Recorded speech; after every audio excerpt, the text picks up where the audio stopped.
Yes, we are live, by the way, Donnie. Just to let you know. You what? We're live. Okay. Yeah, matter of fact, the original one that I was using, this one, is identical. It gets no strobing or anything else, and it's identical to the one that is getting the strobing. So maybe I should just take this one apart and swap the screens over.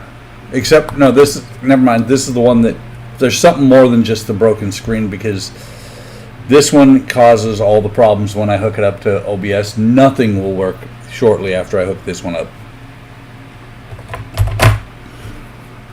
Phone, and I was going to use it for a camera, but it causes all kinds of problems. That phone is trash. Yeah.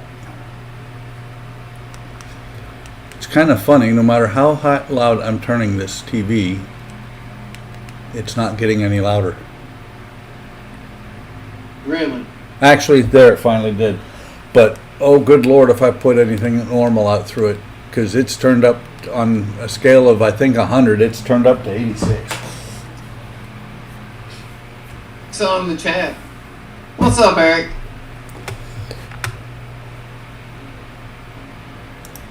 I suppose I should bring up.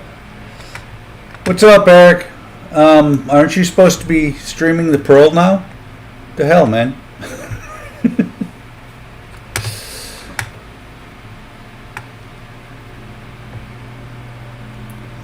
Double check, make sure this thing is not set for kids. No, it's not made for kids. Good.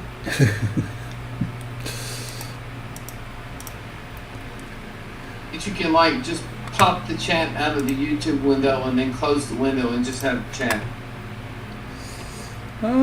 Actually, well, no, I'm actually going to bring up the YouTube window itself because with the issues we've had recently, I want to make sure that we're actually getting video out to the world. I mean, not that it really matters. And hang on just a second, Donnie, I'm going to just see. Wow. YouTube just went nuts. I'm going to see if we're echoing there or not.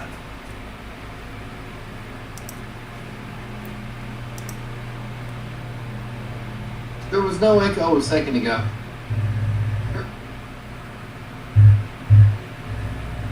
Wow, my YouTube is not happy with me.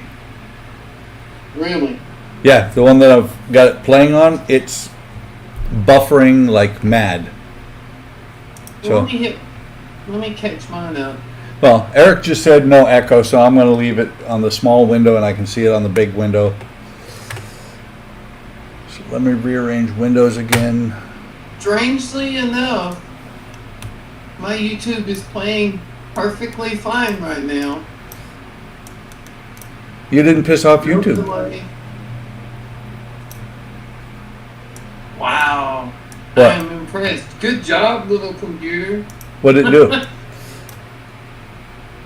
Usually when I fire up YouTube Uh-huh. while we're streaming to Discord, it starts getting all skippy, and jumpy.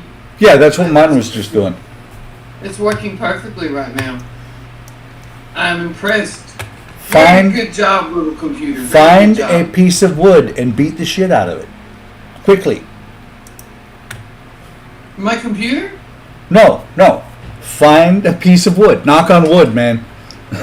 I know, right? Knock on my desk. So, after about 10 days, I'm finally going to disconnect this. It has been sitting. Oh, little HLI board? Yeah, it's been sitting there flashing for over a week. Like about 10 days. I haven't even took mine out of the package yet. See how you are? Hmm? See how you are? You did see how I said to put those pins on there, right? Yes. Do you have Arduino female wires? Yes. Okay, that's because that truly to me is the best way to do it, because I'm going to be putting this board down inside the base of whatever I put it into, And that way, when Spencer designs a new board that does all kinds of things on 2 wires, I can replace it. Or if it ever breaks. Because Spence? Can you hear me? Yes, sir. Alright. wait, is this a Verizon It's a little commercial? low, but we can hear you. Okay, hold on. Let me fix that. Oh, Spence has got 2 cutting mats. Wow. Yeah. Is that better? You're coming in loud and clear for me. Okay. Of course, I had to turn up the volume on because my Roku is what's doing my audio today. For some reason, my Roku has taken over the audio again. But since it's doing the audio, I had to turn it way up. Feel needed. You guys would be shocked, by the way. But yeah, Donnie, the other table, let me see if I can get it to show again without everything dying. So this table, you see how nice and clean and pretty it is? Yes. That clean runs to the end of the table. I got to this table, the other table here. I got to this table and stopped right about here in cleaning up the shop. Wait, we're supposed to clean the part the camera can't see too? Sometimes. And the part over there to my right, yeah, it's full of space shuttle pieces. By the way, guys, just for giggles, I bid, what was it, $10 or $15 on Scale Model Graveyard last week. And this is what I ended up with for $25, including shipping. Nice. How do you find all this stuff? I go on there all the time, and 90% of what I find is kits. Yeah, most of it is kits and most of it's tanks. I just go on there multiple times. You too. So this one I've used before, so it should be good. This one's going to be an adventure, especially because it looks like it's about, I don't know, 70 or 80 years old. Never used the FlexiFile Plastaweld, but Bondine is my stuff, man. I love this stuff. Bonding. Yep. Of course, I haven't opened them to double and smelled to make sure they actually are not just filled with water. That would suck. It would, but you got to take some risks in life. So if I remember right, this one didn't have any issues.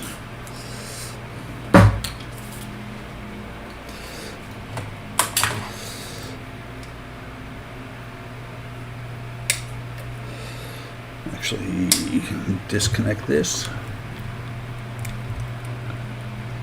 I recognize that kit. I have one. Oh, really? Yeah, I have one just like it. I'm trying to figure out where the hell the damn. Okay, so that's. Same way Yeah. Eric built too, man. Yep.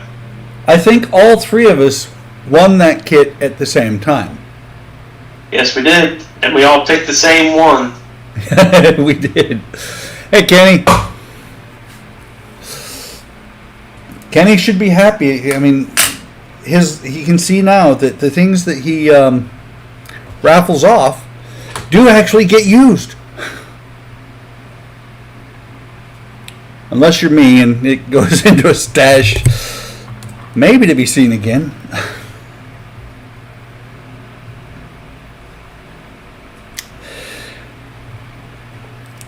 Hello, Kelly. Hello, Elaine.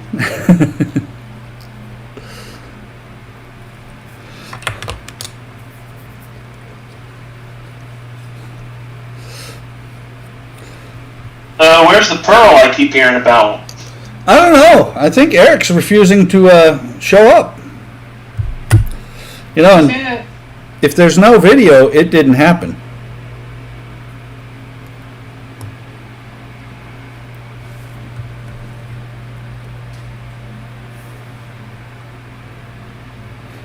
By the way, I don't know if shoes on there are going to be on here or not, but I saw something for the mod for this mod here. Instead of doing the SolarRes like I did, or other things, I saw somebody use. Let's see, is there any? There's not one visible, but those little rubber feet that you can buy. I've got several of them underneath the glass here. It's Eric! Oh, okay. But yeah, somebody did that over top of that, and I think it'd be really cool, except for that, it has to be really, really tiny. Amazon should have it. Oh, yeah. Eric! Hey! Got the damn thing working finally! And apparently there's no echo today. No echo. No echo. Cool. Just put the blade. Wait, did you just say no echo? No echo. No echo? No echo. What? No echo. No echo.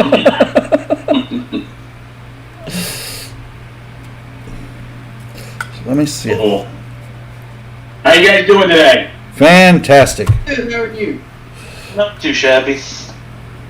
Outstanding. So I think this is going to be a bust because I can't even see the lights. I can barely see a leak. So this is for later on when I can turn off lights and actually see it. Hey, you want to know how many light leaks I have on the disco fries? Well, let me think. When you apply 24 volts to a 9 to 12 volt system, those aren't leaks. It's shining through places where it's solid. I tell you what, that was bright. Makes me think of transparent aluminum. That's funny though. It I was. didn't have a clue. I didn't think it would hurt. I just figured, well, power's power, whatever. Yeah. Remember resistors, Eric? Huh. Why do I have to remember all of this stuff? This makes no sense to me. What happened to the good old-fashioned plug and play, huh? You're in the realm of plug and pray. That is exactly what it is, Buck. No, but that's I mean, if you want to go to little 3-volt incandescent flashlight batteries running off a bazillion D cells, I'm sure, you don't have to have resistors for those. depending on how you connect them. That's true.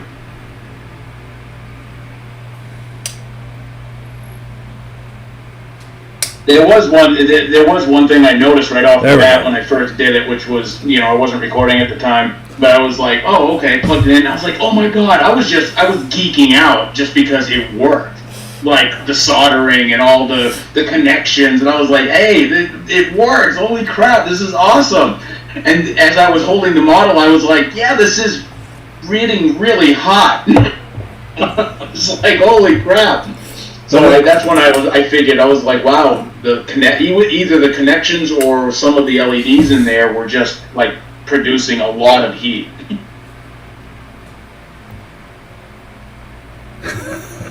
Hey, Spence. Kenny said, did you know Eric doesn't like secrets? What? Uh-oh. What are you talking about? I'm confused. See? Probably having to do with this type of thing.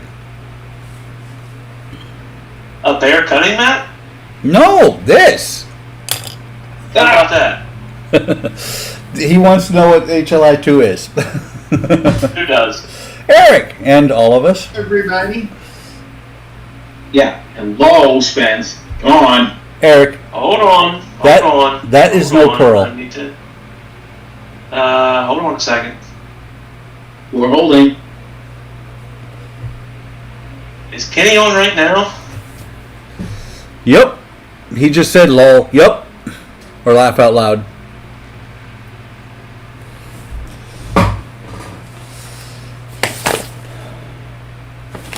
Chat's not updating then.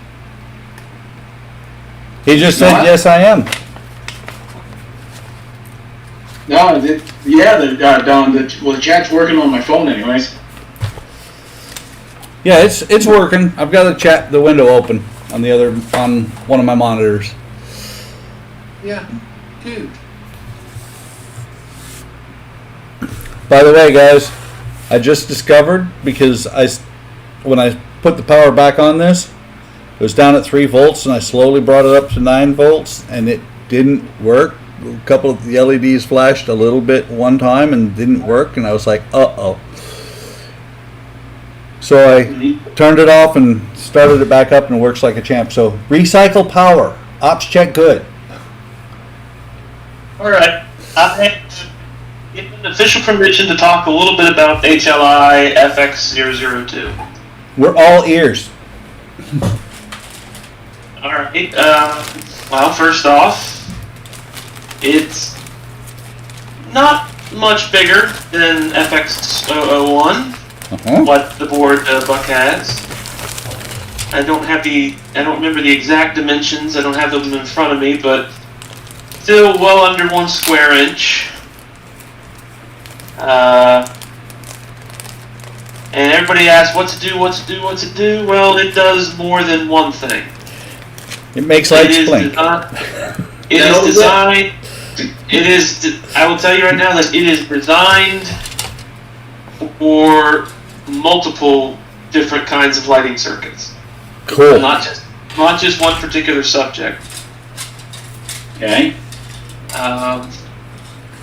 Hold on.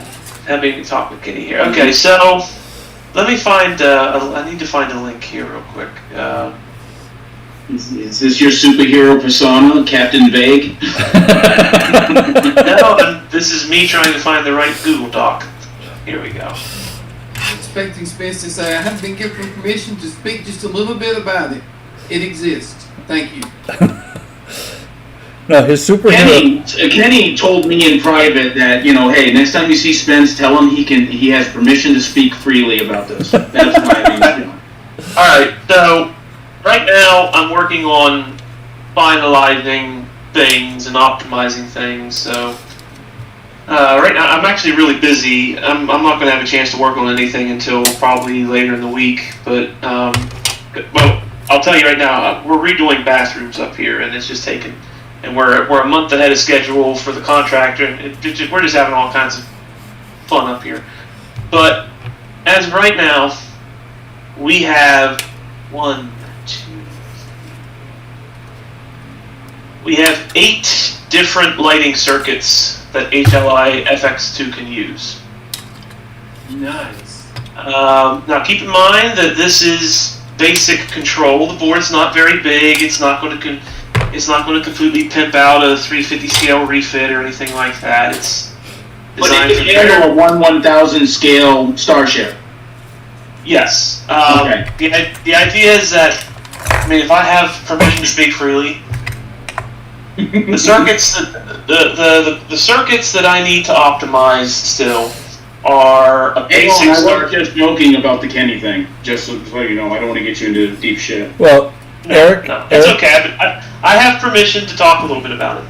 Eric, he said We are working on a super basic Starship lighting control.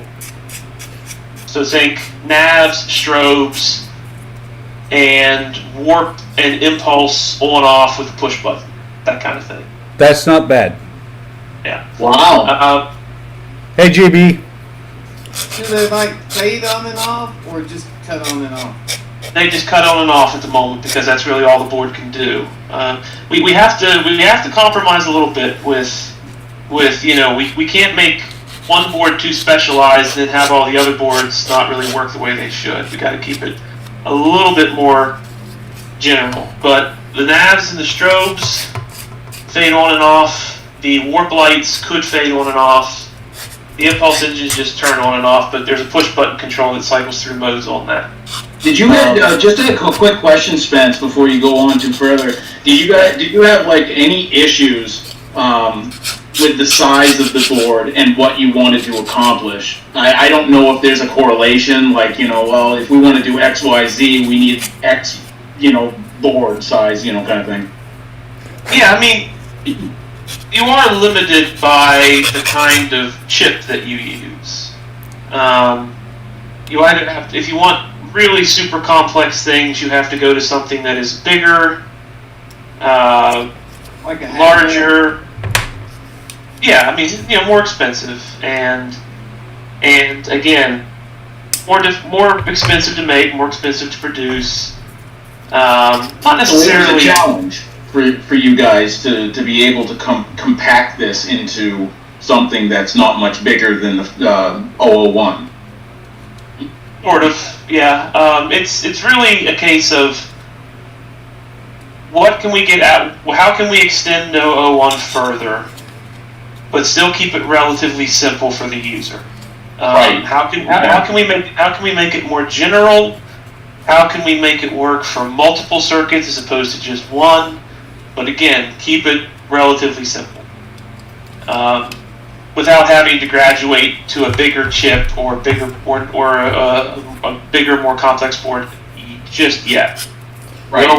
We are working on that, but that's sort of the philosophy at the moment, because there are models that are small scale enough, like 1,000 scale ships, to where you don't really want super complex lighting. You want something simpler. Right. There are model kits where the lighting is just simple. It's not complex. There are kits that don't have a lot of lighting. Maybe one or two blinkers and that's it. Or you just can't get any more lighting into it.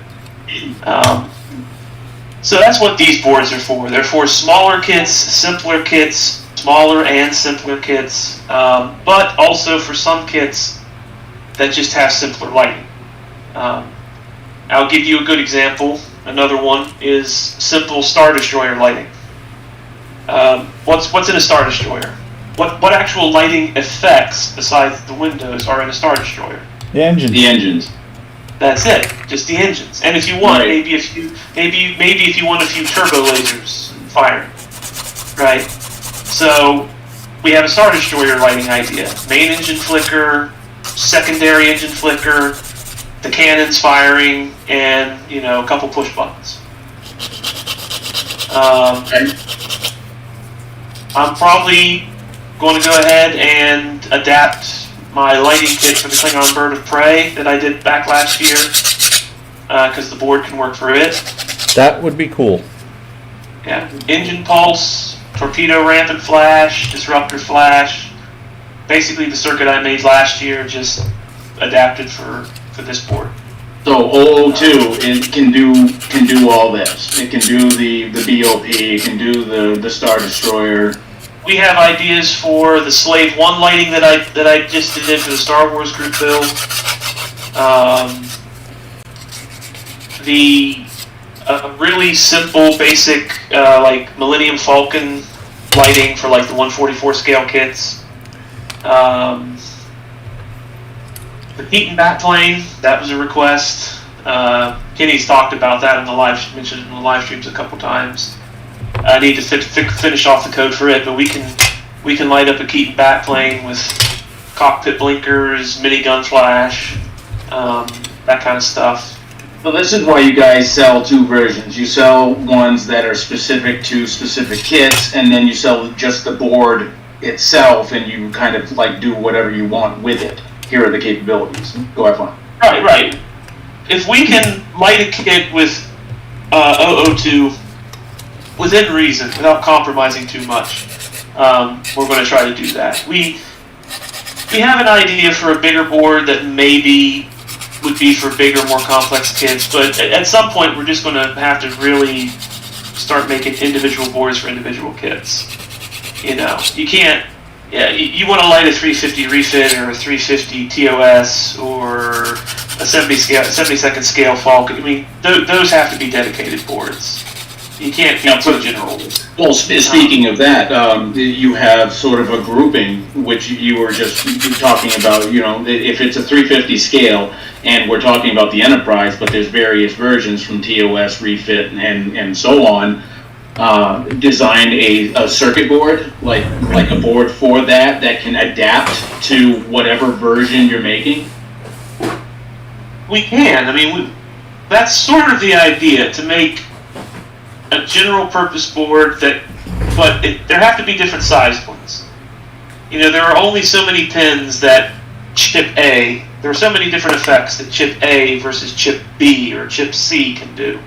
Okay. So the idea is to sort of start small, simple, then get the bigger things. So have a smallish sort of general board, a medium general board, a big general board, and then adapt as we need for each kit. Okay. That's the basic idea that we're going for right now. Again, there will be, you know, specifically focused, like, I don't know if I'd call them the premium option, but specific, like, no expense, balls to the wall kind of kits. For like the big expensive, you know, models and ships and things where people want all the lighting, all the bells and whistles. Yeah. Right. So, I mean, the idea right now is that I'm trying to get as many ideas as I can that will work with 002.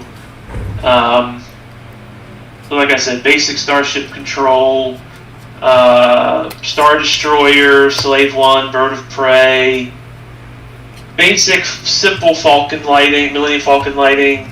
We got a couple other ideas about, you know, the Keaton, like I said, the Keaton Batplane and whatnot. Stuff. I mean, I've got about 10 different things that we can do with this. So, at least now, is this like something that you sell in batch? You know, where like, okay, 20 are available, kind of like what's going on now. Like 20 are available. If these sell, we'll make another 20. Or you guys just, hey, let's mass produce this shit. That is something best asked of Kenny or Paul, whether they're willing to talk about it. Okay. Yeah, they're the ones who kind of make those decisions. I don't mean to sound like a reporter, but I'm interested. So. Yeah. But, I mean, yeah, the basic idea is, well, I wish I had it. Hold on a second, I'll be right back. Yep. Yes, tell us, Mr. Spence, what are your plans for boards in the future? Boards When you are become president, Borgs. he keeps bored with boards. he keeps talking about adapting, and we've talked about nanoprobes in these boards before. Just watch out for the assimilation tendrils coming out.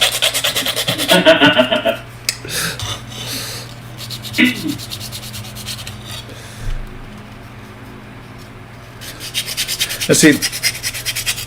The key thing is with these. To become better modelers, what's the problem? Yeah. The key thing is with these boards, it sounds like, is they're going to come up with a general idea, and you get to figure out how you're going to use it. Well, he was talking about specific kits too, that they wanted to start, you know, like eventually they're going to, you know, wind up doing this kit is for the BOP, this kit is for the refit, this kit, Yeah. and making very specific. Well, and I don't think they're going to ever just have massive stock, because I don't think any of your board manufacturers do that. I think all of them buy maybe 15 or 20, you know, like Kenny started out with, I think it was 20. And so you start out with your 20 and you replenish as you use them. Otherwise, you end up with 150 boards that you thought were really cool and nobody wanted. That's true. That is true. However, the tenant controls facility, they just have a little small area where they keep stock, like 6 or 8 of each board is all they keep in stock. well, the idea is that with a small general purpose board, if one kit does not sell, that board can then be used to sell. Can then be used to put into a kit that does sell. Right. So, I mean, I'm not in a position to talk about how we handle stock or production or procurement or anything like that. What Spence is saying is Kelly would beat him to death.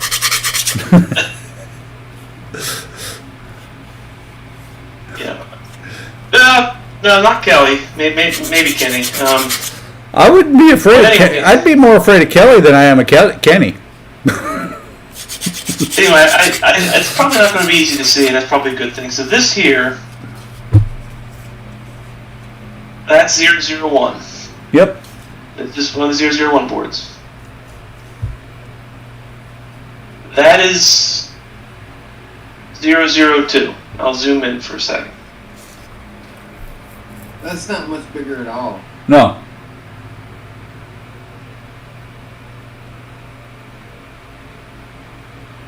So I see power and ground and 8 outputs. Actually, 8 discretes.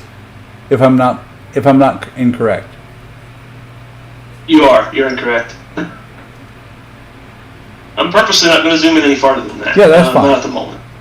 I see 5 connections. Right now, what we have, and I'll just say it, there are 5 pins, as opposed to what there were 2 on FX001. So instead of two effects, 2 channels, there are now 5. And then, of course, your power and ground and whatnot. It's all still completely self-contained. You don't need any other kind of voltage circuitry or anything like that. Except resistors. Eric, resistors. Yes, resistors, Eric, please. And For the love of God, resistors. the thing is, for most chips, that would be more than enough. Yes. I mean, again, like I said, your basic Starship lighting. You've got navs, you've got strobes, you'll have warp chillers, and impulse. And the idea is with the button, you'll be able to switch impulse on, warp off, both on, both off, that kind of thing. So for a basic 1000 scale Starship, that's perfect. I mean, it doesn't need to get much more complicated than that. If I remember right, didn't the sugar grills on like the Galaxy class glow all the time? Yeah, they did. So But that's the you thing. don't even need that. Just turn it on. It's on. Yes, but it could be. But that's sort of the idea, is that with the Starship, we're going to probably be coding different versions of the board. We'll have a coded version for TOS. We'll have a coded version for refit. So there'll be, if Kenny and Paul say they can do it, there'll be options for you to select, the era of Starship that will have its, effects more unique to it. I mean, for instance, the navs and the strobes, they blink differently on different ships. The JJ Prize, it has a double blink. There'll probably be a JJ Prize version of this board with a double blink as opposed to a single. You got that, bud? I hear that. So, yeah, I mean, for instance, if the Galaxy class, the chillers never did turn on and off, so instead of using the warp channel, we could use it for something else. It just depends on the particulars of the ship. But that's sort of the idea of it. Have something. Have one that can do the rotating light effect in the Visage. That gets a lot more complicated, a lot more quickly. Well, it requires more channels because you have to Well, or sequence. or some kind of input-output expander. What I call ship register chips, PWM drivers, all sorts of things that would make the board a lot bigger, or we'd have to make more than one board per kit. Not that I'm averse to that, but that's a question that's still a design question. Right, and increase the cost. Right. You're definitely going to, I mean, if you want to put that all on a single board, it's a pretty big, that's going to be a fairly big board. I mean, not even the round, I mean, yeah. I mean, there'll definitely be one of those. There'll definitely be a 350 TOS board in the future. But right now it's still stepping stones. It's this one, which was very simple, very basic, get an idea of how the process works. Go to a bigger one that can do more, be a bit more general, again, still focused on simple. But like I said, for the Keaton backplane, for instance, what is in the Keaton backplane? You've got a couple of cockpit blinkers, and you've got firing miniguns. You know, all the other lighting is static. It's just wired up to your power. Even the outer running lights, from what I've gone back and watched, there's no blinkers. So this board could do random cockpit blinking, and it can do minigun bursts. And if you want, it could do exterior flashing lights, or you could turn that flasher and just do another cockpit blinker. There's options. There's a little bit of versatility there. Just to give you another idea, I think it was Omar that suggested, what about being able to fine-tune your navigation and strobe timing using little trimmer pots? I mean, that's an option that we can do. That would be cool. Yeah. Controlling LED strip brightness. Some people, like Kenny, just hate their LED strips being too bright. All right, but you can do that with just a pot. You don't really need a board for that. That's true, but then you can do other kinds of effects with it. You could do flickering. You could do pulsation, right? Say somebody wants to build a 350 scale damaged constellation, and you want some of your deck lighting to flicker, or you want. With the bipolar transistors you're using and the amount of power that they can carry, I mean, you can hook little segments of LED strip to those boards as they are. Right? Yeah, that's the point. Yeah, that's the point.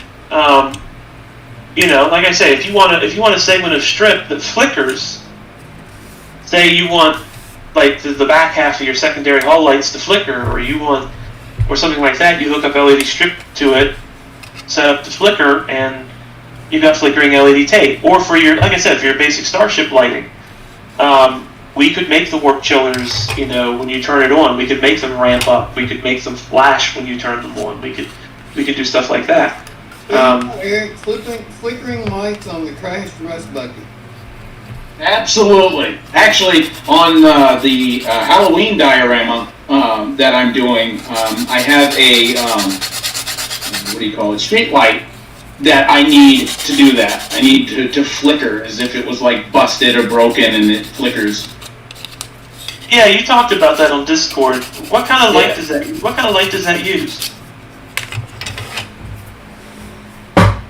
Well, you like I don't know. No, it'd be an LED. It's an LED light. It's not like a little grain of wheat incandescent bulb or something. No. Well, at least I haven't made it yet, so I have no idea what type of light would work. I just need to find something that will make a light flicker. I mean, yeah, that would be. And you just have one light. Yep. You could. Yeah. This board could do that easily. Check this out, Spence, because I know it's been a while. The board would have to do this. It would have to light these features. The street light would have to flicker, and the truck is the only other thing that's lit. But the headlights would be on, the tail lights would be on, the four ways would be flashing, Okay, so we would have the, I guess you call it pulsating. So it would be flashing, and then there would be a cabin light on to illuminate. Yeah. So really, the only two actual effects would be the flickering lamp and the flashing, right, and the hazards. Yeah, Yeah. this board could do that, no problem. It could do that. It could let's see. be all over that. It could do flashing lamppost, flashing blinkers, headlights. See, flashing lamppost, flashing lamppost, blinkers.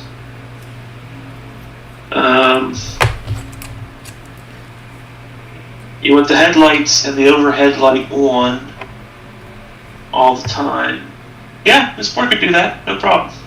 Nice. Hey, Spence, Um, Spence, I don't think Eric thought about this, but just to throw it out there, could the headlights and internal lights slowly fade as if the battery was going dead? I haven't thought about that particular feature, but it'd be cool to see if the board could do it. I could make the headlights Randomly dim? I could make the headlights randomly dim. I could then maybe make the cab light randomly flicker on and off. Here's that's the other, that brings up another point there, Spence, and I might have missed it, so I apologize if I'm double questioning here. Before you go on real quick. Okay, go. This is the idea, right? Have a board that can do things, and if people, and again, make it adaptable. That's exactly what's happening here. Making the board a little bit more general than the first, and make it adaptable so that it can do multiple things. That's the idea.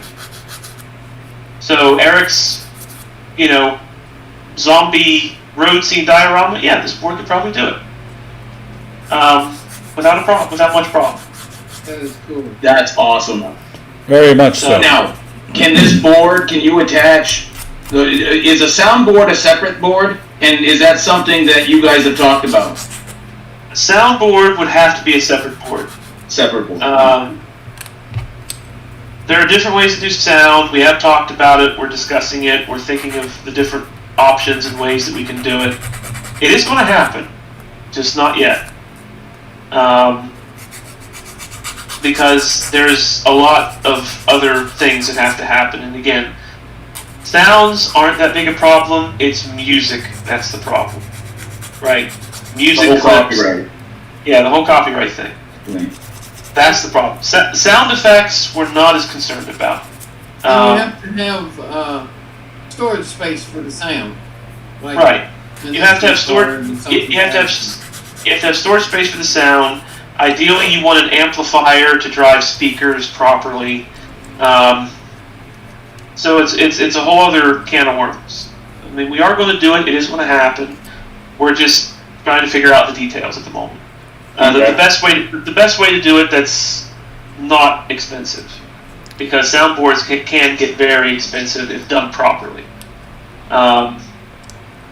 So In this new sequencing, so like, it looks like the light is traveling up and down, because I think that's what Mark Shue had mentioned. He'd love to have the fins on his Godzilla pulse up and down the spine. yeah, that's surprisingly more complicated than it sounds. There are ways to make What were you saying? Outputs. Yeah, and pulsing is different than just flickering. There's a subtle but important difference to it. Okay. Analog or a PWM output. Yeah, for the most part, yeah. And most chips are limited in how much of that you can do. There are ways to do it, and one of our future boards will have the ability probably to do quite a bit of it. But that's still a little ways off.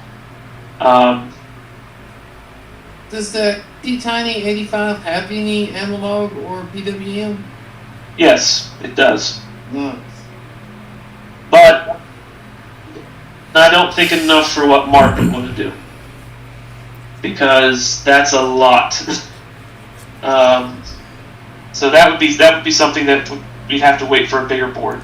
Well, Mark does say in the chat, I'm good with flashing too. Oh, if you're good with flashing, then you mean like flickering? Yeah. Then that's not nearly as complicated. So you would need a bigger board to do any type of sequencing light? It depends on what kind of sequence you want. Do you want Let's use the Godzilla as sort of a what if scenario. Okay, so if you were interested in just pulsing, or just flickering, like a discrete flickering up and down, right? Okay. That's not terribly complicated. But if you want an actual pulsing as you go, that gets a bit more complicated. That requires extra stuff and a bigger board. Right, i.e. the board would increase, price would increase, things like that, I would assume. Yeah. And of course, the number of channels in your wiring increase. But for just a flickering up and down, that's not that complicated. Yeah. So Mark says that's what he's planning on doing with the board he has now is the flasher. I'm guessing the flasher, or it could be both, that he's going to put it in the back. By the way, this is what, so you're going to build a functionality similar to this into it. What is that? This is a sequencing board. Hang on, let me put power to it.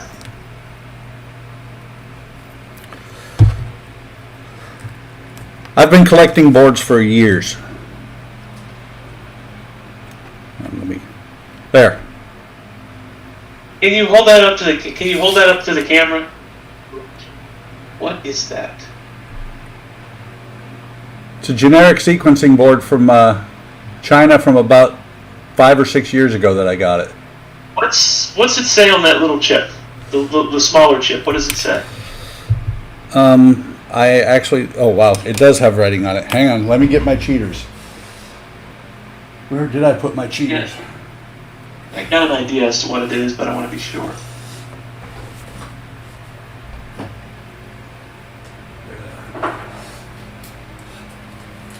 You forget, I have old eyes. I just happened to remember I had this board sitting there in my stash of boards.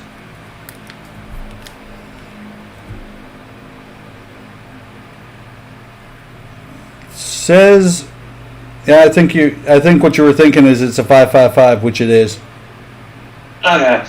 The other one's what, a 4071? Is that probably what it says? Hang on. Is it 4071 or 7041 or something? 4017, I think. 4017, okay. That's a pulsar and a counter. That's a remarkably simple. Yeah. Ours would be much smarter than that. Yeah. Well, and that board only just has one LED going at a time. Right. Right. Ours would have multiple, flicker as you go, but multiple ones firing at once as it went up the sequence. I think we lost Eric. But yeah, I mean, a sequencer board is already something I've mucked around with a little bit, but that would be something that HLI FX02 probably can't do. Again, we have at most 8. We have most. Well, this board has. I expect that the O2, like the O1, is going to be. I know this is. It looks like it's a really smart board, but it's a dumb board. It's just a simple counter. Yeah. But the trick is in the application. Yeah. Well, and I'll tell you right now, there's a lot of people that don't even realize these boards are out there. Yep. You know, years ago when I picked all these up, I was looking at effects, and so I picked up a bunch of them. I mean, I've got 3 of this same board right here. Why? Because I might need it someday. Yeah, the sequencer board, my idea right now, and it's still sort of, I mean, I don't want to go into too much detail about it, but it would be smarter and more capable than that. That's all that's all I'm going to say. Yeah. See, as to how many actual channels, you know, how many actual like steps in the sequence. It could be 8, it could be 16, it could be, I mean, it depends on how big and how complex you want to make it. But definitely something different than that. Yeah. That just does a single LED at a time. I mean, we could do groupings of LEDs that go up in sequence and flash. It That would be is nice something. to have a sequence board that could be triggered to go in reverse. That would be very easy to do. That would not be that complicated. Because then you can have the landing lights in the refit going inward, hit a button to change all the lights to red and have them reversed to go outward. That would be Yeah. You know, like red alert. Oh shit, ship's gonna blow up. Get out. Or just right off the top of my head, just right off the top of my head, a rotating core for a Jupiter 2. Yes.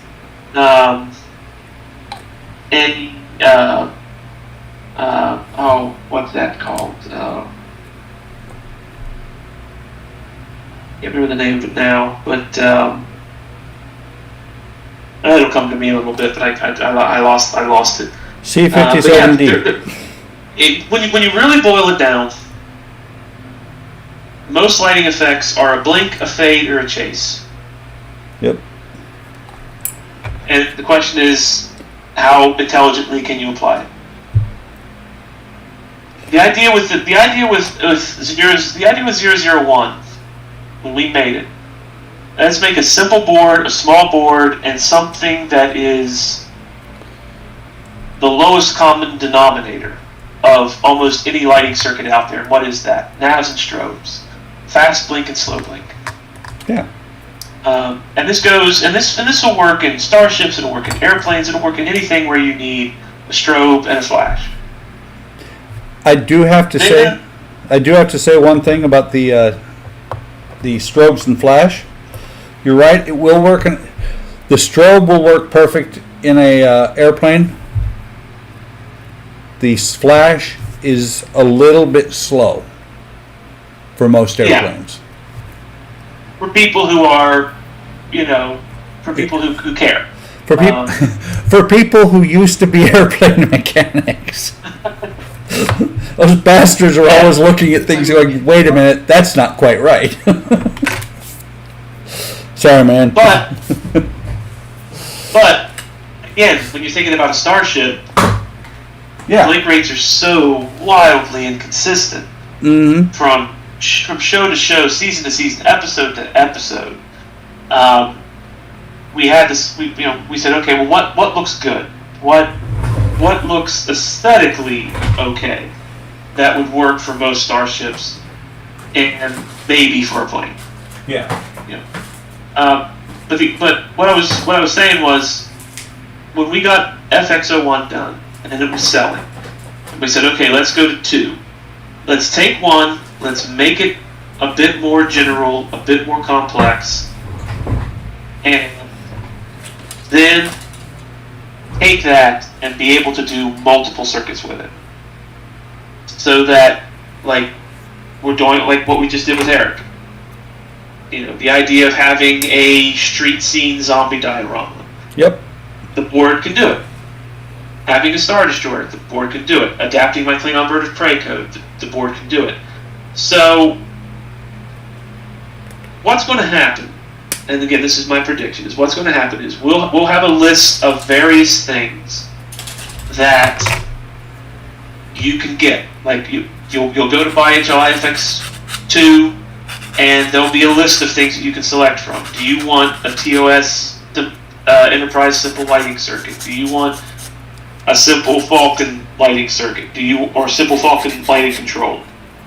Do you want basic Star Destroyer lighting? Do you want a Keaton backplane lighting circuit? And the idea is we will adapt this board for that. Yeah, you'll change the programming in it. Yeah, the programming, a little bit of the circuitry here and there, but in the end, that's the idea. And that list will grow as we come up with new ideas that the board is suitable for. Cool. And if people have a request and we can make it work with this board, we'll probably include it. That's the idea. My only And the best thing would be to publicize the fact that you're willing to custom do that board for what they need. If the board can do it, yes. Right. Like, Tenna Controls will do that, but 90% of the people don't know that they will do that, so hardly anybody ever asks them to do it.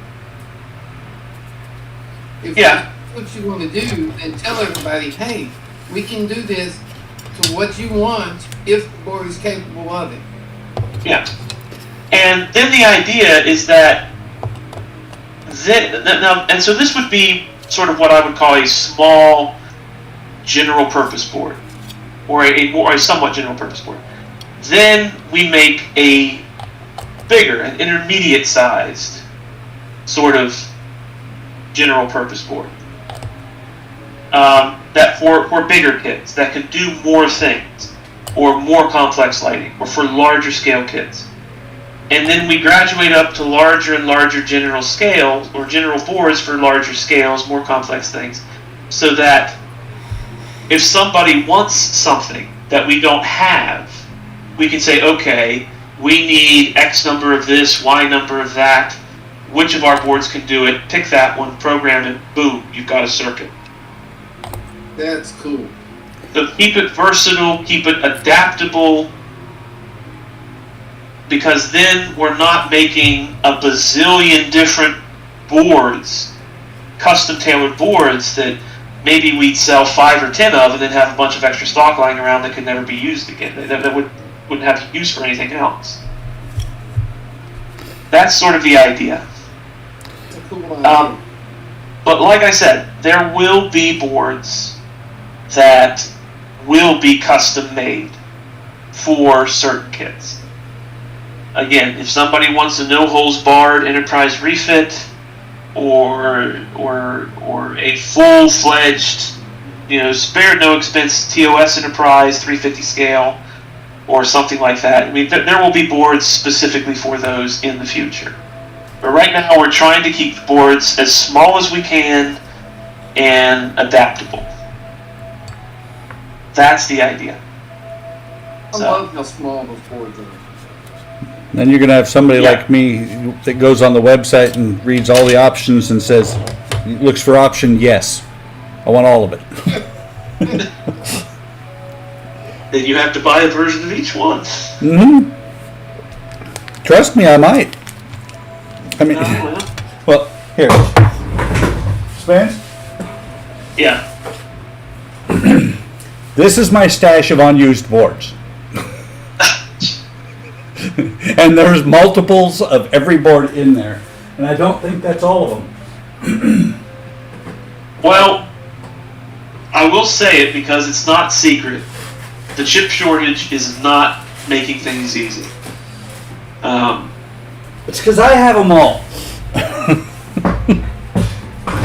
No, you don't have them all. eBay scalpers have them all. Yeah, there's that. I mean, I was looking for a couple of things the other day, and the only place I found anything was on eBay through scalpers.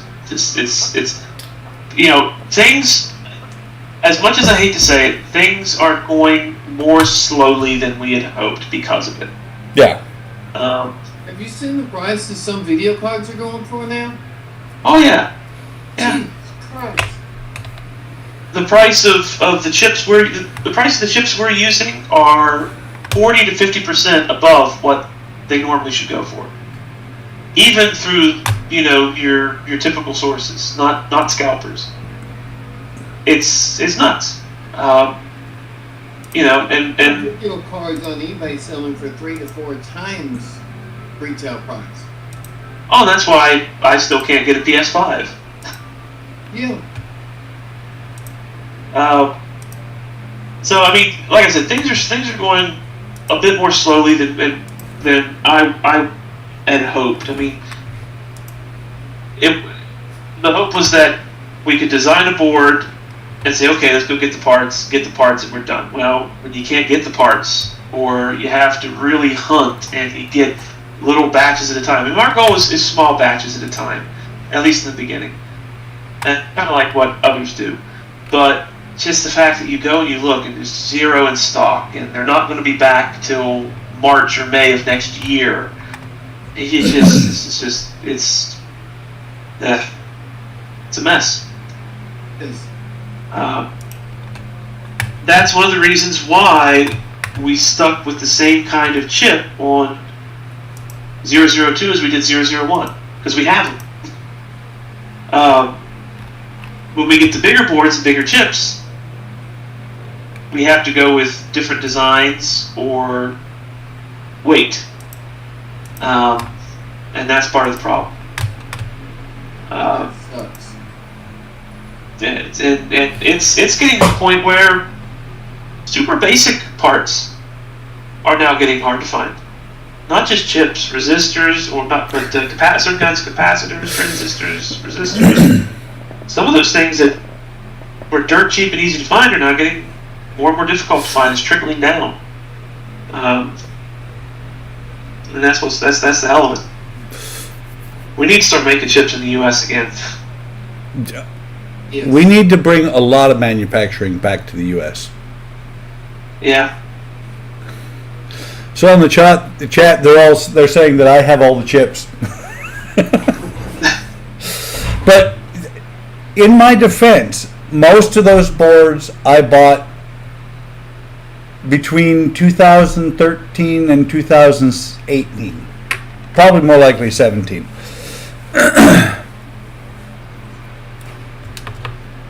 No, since then I haven't done a whole lot of finishing of kits. Well, I know Eric's not here, but I will tell you the whole list of what we have planned for HLI FX002 because Kenny gave me permission. And there will be, no doubt, more ideas here as time goes on. And why did Donnie's screen go nuclear? Because he blew something up. That's better. Donnie's celebrating Christmas at Ground Zero. Right now, what we have planned for 002 is basic Starship lighting, Eaton backplane, fine-tuned navigation and strobe control for those who want it, LED strip control, Vulcan lighting, basic Vulcan lighting, Slave 1, simple Star Destroyer, and my Klingon Bird of Prey code. That's what we have right now. I could probably come up with 5 or 6 more in the next hour, but you got to start somewhere. Yeah. So that's the idea. We're not going to do custom tailor-made boards just yet. That is something, again, that is the next step or one of the next steps. But right now we're trying to keep them small, general, and versatile. And what circuits we can make that will work with this board, we can get the code written, get it optimized, get it finalized, get it put on there, and then make it available. And if people have ideas, then we can see if it'll work, and if it can work, we'll probably implement it. That's the idea. That's why we want feedback from people. We want to know what they want. Like Shu's idea for the Godzilla sequencer board. Yeah, we could make a board for that. We could make a sequencing board. It wouldn't be the same as this one. It'd have to be different. But we can do that. And that's probably a good idea. And not just for Godzilla, but for a bunch of other things that need a sequence. So, that's an idea that's going to go in the pot and we'll work on. That's what we want. We want feedback from people. We want ideas and opinions, criticisms, and all that good stuff. Well, Mark just said in the chat that he wants one of those boards for his bird of prey. Yeah, right now we need to find the right kind of LEDs for it, and I need to change my code I used a little bit for it to make it work with this board. But yeah, there will be, hopefully, if we can find the right kind of LEDs, there will be a bird of prey circuit for this board. I want the hardware that you use to make your disruptors work. Oh, the brass and Brass tube. aluminum tube. Yes, the Brass really aluminum thin brass tube. I have the drawing for that somewhere. I might put that up on the community. I think if I didn't, I could put that up on the community. That's another. Somewhere. I saw it somewhere. I don't remember if it was on the model shop or on HMI. It's one of the two, but I can put it on HLI if it's not there. And that's the other thing, just because we sell a lighting kit for it doesn't mean it's plug and play. The AMT Bird of Prey for lighting is not plug and play. No, it's not. That is something for a more advanced modeler to do, because you have to rebuild the disruptors or go with the green strawberry set or something like that. It's not just drop in the LEDs and call it a day. There is a lot of there's some modeling skill that you need to have in order to make it work.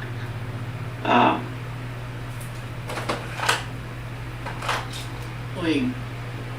The AMT Prey is not plug and play.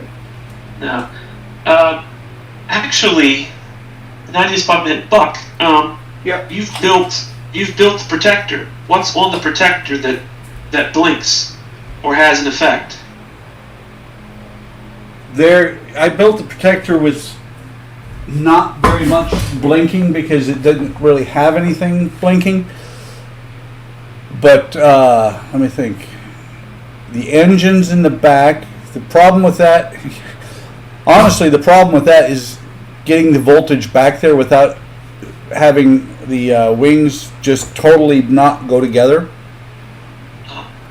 Because I put SMDs back there, but the wires on the SMDs, even though they were really thin, they were small, they were long enough that I had to put them out into the wings, and that's where my biggest problem with closing the protector was in those wings.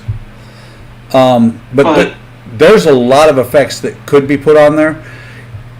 From the movie, from what I saw in the movie, there's not a whole lot. I've seen some videos where guys have done some. Let's see, on the bottom of each of the engine pods in the back, there's a flasher. There's one on top. The basic board you have now would actually do just about everything the protector would need. The 001. Because you would have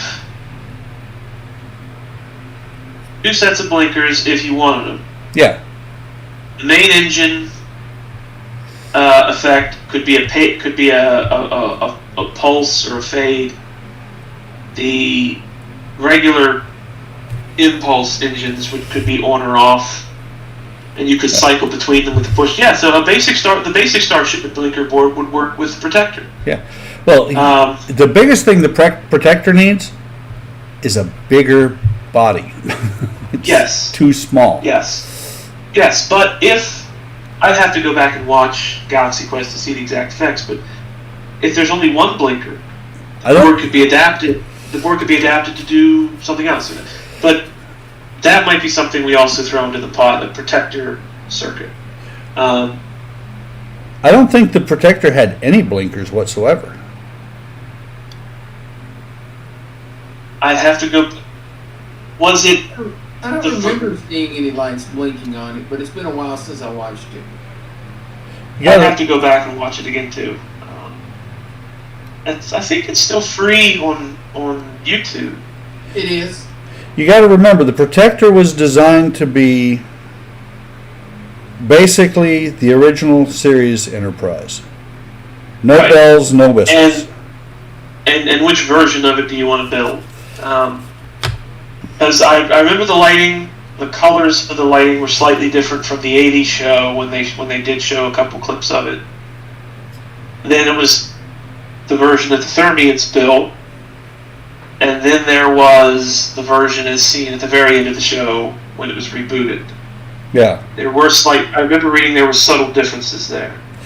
Well, It'll and be a question of, the thing is, we were talking earlier about the Galaxy class Enterprise, and the thing is, when it came out in '87, when they lit the nacelles at all, that was actually following through with what Gene Roddenberry wanted with the original Enterprise. Those nacelles, the chiller grills on the insides of the nacelles were supposed to light, but they couldn't afford it. yeah, Right. yeah. Lucy wouldn't Oh. open up the purse strings enough to let them put lights in there.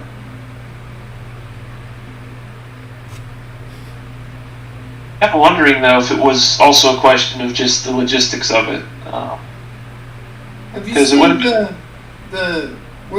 were they talking about when they first tried to sell the show to Lucy?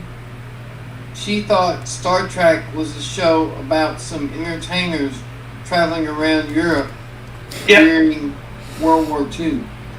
yep. It was a Star Trek. Yep. Right. Yeah, I remember hearing that. There was a lot of things on that show that just really never should have worked, but it all came together at the end. Yeah, yeah, yeah.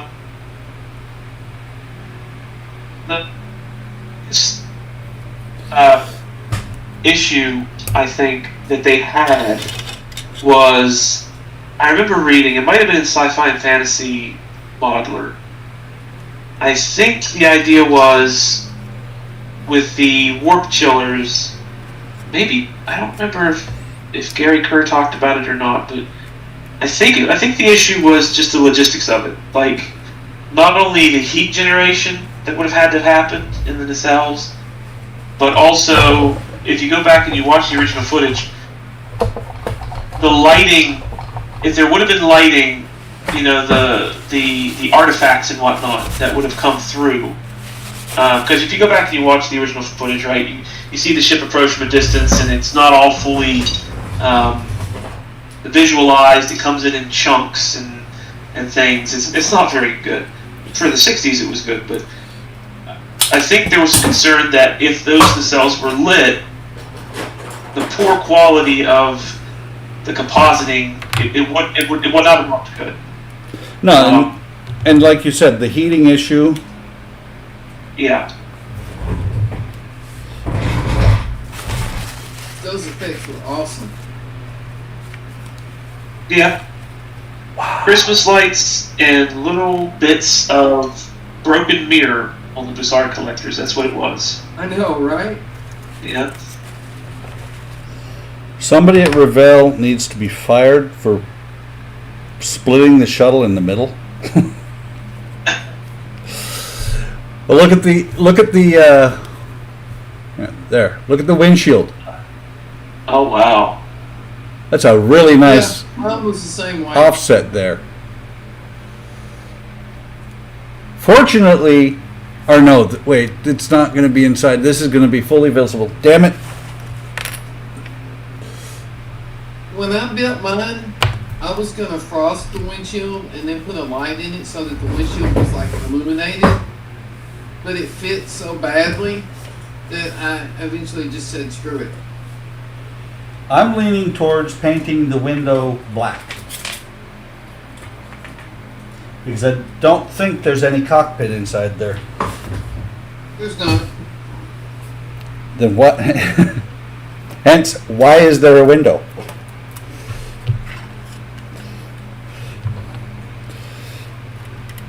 Oh yeah, and guys, I'm violating the tech data here, because it says to put the I guess it's the elevator in the back in right now.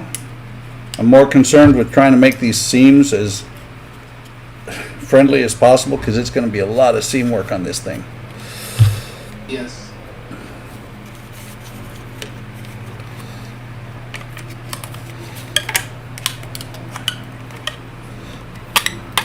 Build the shuttle, they said. It'll be fun, they said.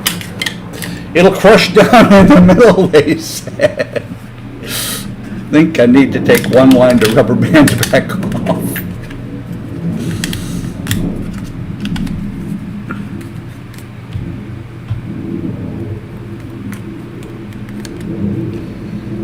Wow.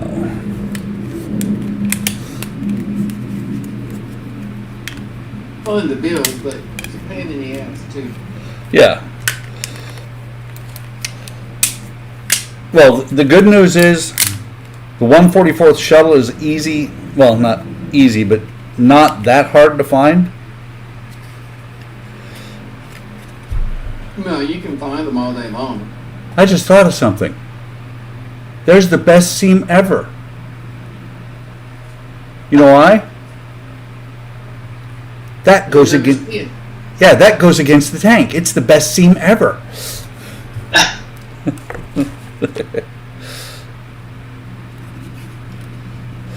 And the sad part is that after 40 years of, or no, let me think. Yeah, 40 years. So these kits have probably been out for 40 years. So after 40 years of putting this kit out, Revell has never figured out that they built it wrong and released a new one. Don't bother to try to update it any. No, because people are still buying it. Why would you fix something that people are still buying?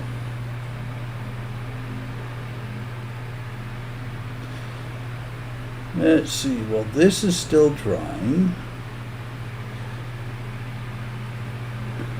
So I've just finished step 1. I'm going to step 7. Okay. Well, everything. Makes perfect sense. Well, everything prior to step 7 has to do with the body of the shuttle.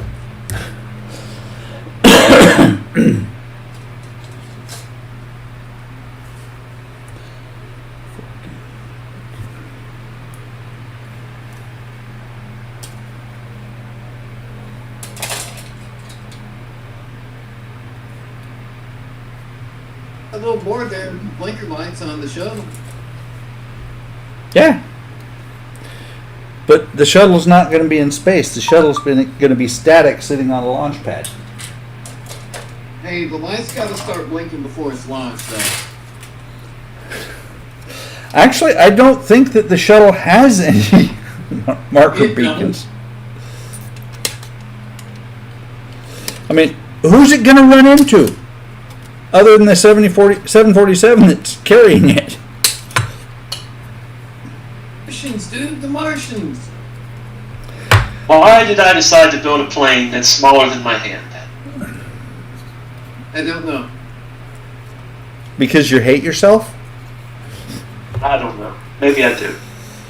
I built that 144 scale KC-10 and halfway through it decided I will never build another 144 scale plane, ever. So let me see. You know, Spence, take the wings off. Your 144th scale will fit inside of my 144th scale. Spence's is 172nd. Yeah, Is it? it's a single engine fighter. It's Even at one, it's the Claw. even at 172nd, it'd fit inside the shuttle. Yep. Well, This that is shuttle would fit inside that 144 scale KC-10 that I built. This KC-10's a big plane. Yeah. But the pieces were tiny. Yep. Oh yeah. And this kit doesn't even come with all the pieces. There's plastic rod and copper wire you have to source yourself. Really? Yep. I was looking at the instructions. What does it say?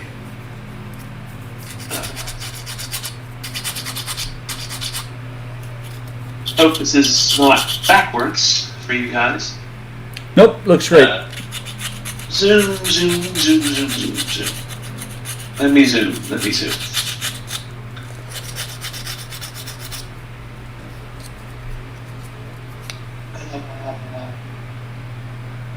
Copper wire, plastic rods. You have to supply these yourself for the parts for the engine. I got the perfect wire for that. Magnet So do wire. I. But I don't have the plastic rod, so I had to order it. I have a question. Yeah. How come my screen and Buck's screen are backwards on Discord, but the right way around on YouTube, whereas your screen is the right way around on both? Spencer's fault. I don't know. It's Spencer's fault. That's all you need to know. Didn't notice until I saw you hold the instructions up. I got the Discord window open. I got YouTube paused just so I can see the chat. And you held the instructions up, and I'm like, those are not backwards. So then I called YouTube up real quick and looked at it, and I'm like, they're not backwards there either. Wait a minute. This on Discord for you He's good. is the right. It's not for me. Oh, For me, this is backwards. right. It's right way for us, but I'm looking at Buck's screen, which is also coming through the internet, and his screen is backwards on mine, but it's forwards on YouTube.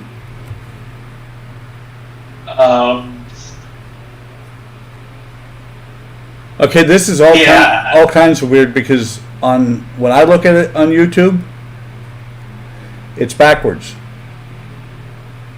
Your screen is backwards on YouTube? Yes, because this is my right hand. Oh, Okay. Now that's right to me. Your hand is right to me. yes. On Discord. So Buck's Discord is not backwards, but his YouTube is. This to me is my right hand. Yeah. Well, see, Yeah. To me, Looks like your right hand. on my Discord, it's left. on my Discord, this is backwards. But what's funny is it's showing up on YouTube exactly the same way. Well, see, on Make my me go to YouTube, YouTube. your screen is. Well, hang on. Mark says it looks good on YouTube to me. I mean, on Discord. So let's see. I'm Yes, gonna sir. have. There. See, that's backwards. And I believe it's backwards on YouTube as well. It's forward on Discord from what I'm seeing, but backwards on YouTube. That's awesome. Okay. On my YouTube, I gotta wait for the delay. Okay. From my screen on Discord is backwards, but on YouTube it's fine. Yay! Donnie's screen is. Put out your right hand, Donnie. That's right. Okay. It's right for me on both Discord and YouTube. It's backwards for me on Discord, but right on YouTube. Bucks is right on YouTube, but not on Discord. No, it should be right on both now. He's flipped his now. Yeah, I went into Droid Cam and hit flip. Okay, so that's what got me confused. Buck had his screen backwards. Okay. I did not. Eric did it. Wait. Stuck in problems. Oh, that's why Eric left. He put up an unboxing video for the Black Pearl. No, he put that up before the stream. Oh, yeah, okay. All my notifications are coming in now for some reason. I didn't see it before either. I did. No, he just put it up on Discord like 10 seconds ago. Yeah. Well, maybe so, but I got a YouTube notification while me and Buck were the only ones on Discord talking. Oh. I may have gotten it Oh. and just missed it. My YouTube notifications are all screwed up. No, actually, what he did, I'm sure what he did was he went to, no, if you got it earlier, I don't know. He went and did something. Yeah, when me and you were just sitting here talking and Spence hadn't joined yet, I got a pop-up from YouTube about the Black Pearl unboxing. Speaking of which, we still haven't seen anything of the Pearl on Discord. No, we haven't. On the chat.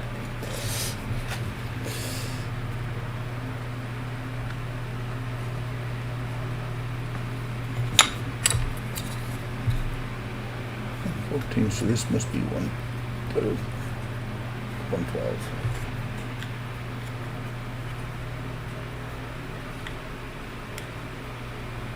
You know, I think I built a shuttle about 100,000 years ago. Some of it seems so familiar. This kid, Yeah. exactly the same kid. Well, what's funny is I know I've never built the launch tower, but some of it seems familiar too. I think I may have slipped through a wormhole at some point in time.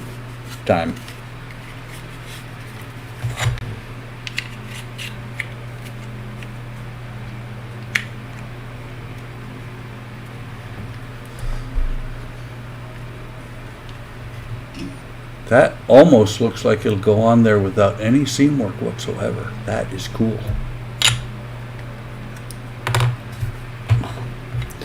Let me see this. Yeah, it looks like this thing drained, so I can take the tip off.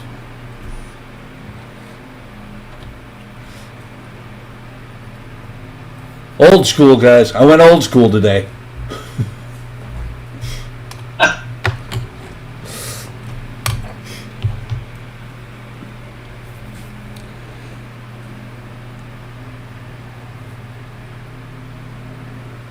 Yeah, Mark said he built one about 100 years ago too.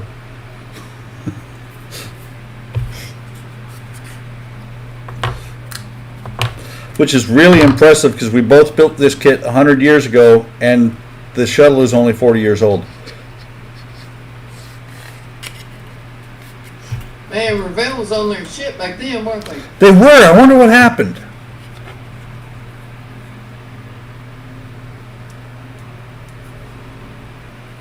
Actually, I do have to say, out of the model companies that are still around, Revell Germany is kicking it these days. They're putting out a lot of really good kits.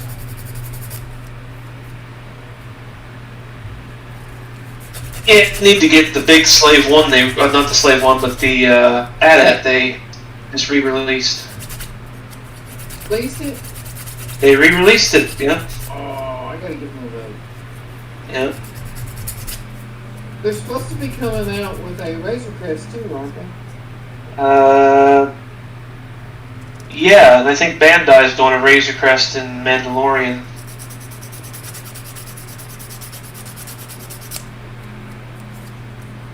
I almost did something stupid here, guys. Almost? Yeah. I was about to pop this thing in here and go, yeah, it's good. And then I realized it needs something called paint.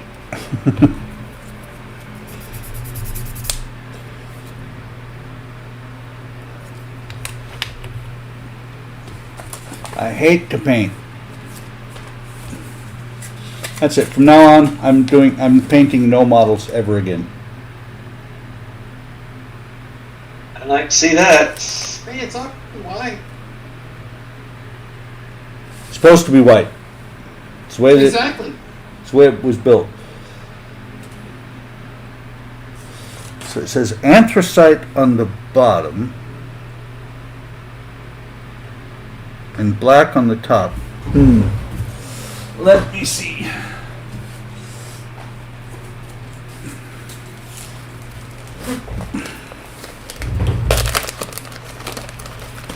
Yeah, since Dana is no longer, or isn't currently doing her shuttle decals,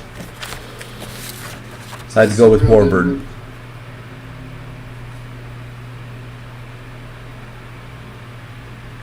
Have you seen the ones that Warbird's put out? You mean these? No. The ones that Warbird's put out. You mean these?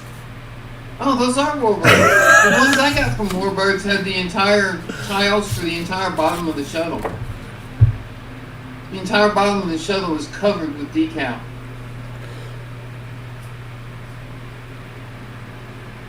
You know, that's not what they had. This is what they had on Amazon when I bought it. And then again, the bottom is going to be against the tank, so I'm not too concerned about it. Right. Hang on just a second. I don't know if you'll be able to see it or not.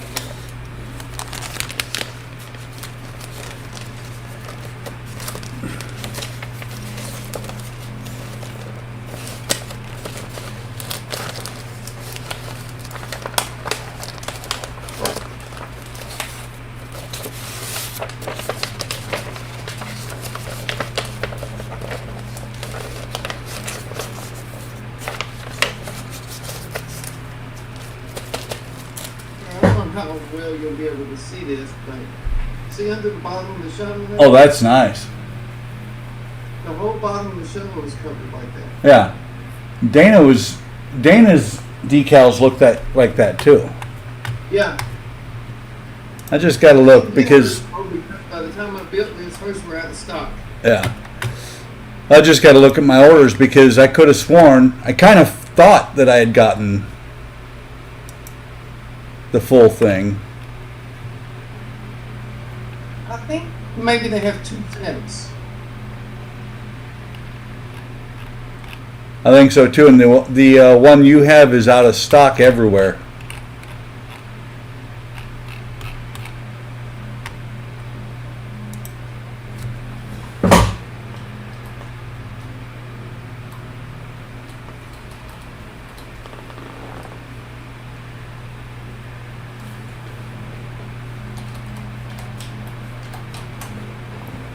I mean, with yours being all snuggled up there in the launch tower, you could probably get away with just painting it black. That's possible. I'm looking right now on their site to see. Because I could have sworn that they were either out of stock or just like ungodly expensive. For like $30.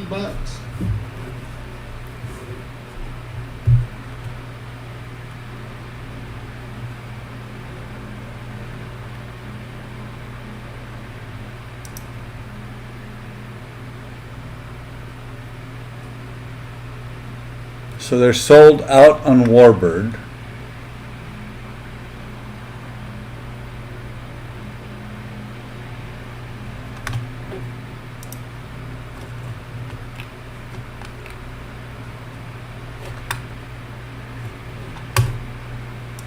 Just because.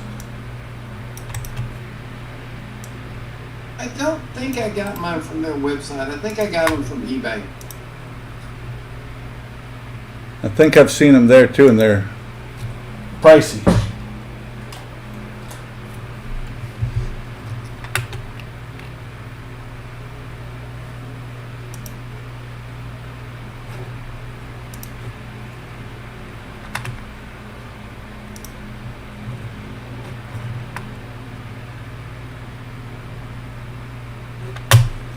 Okay, let me see what eBay has to say for itself.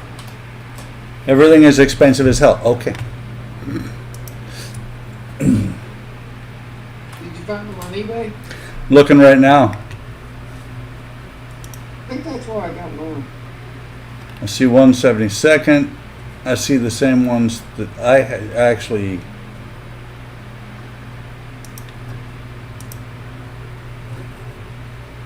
Goodness gracious me. What'd you do? What'd you break? Oh, doesn't break anything. It's these piddly ass little resin parts for the engine.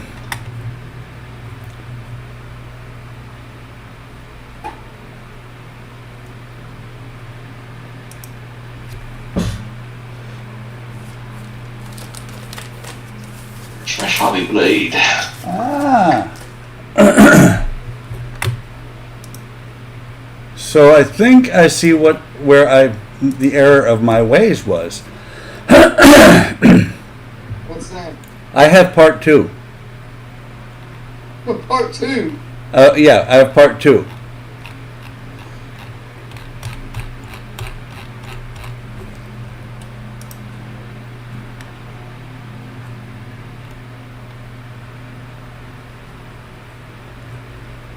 Well, there's a part 1 and a part 2. Well, I just saw one this exact same one that said part 2.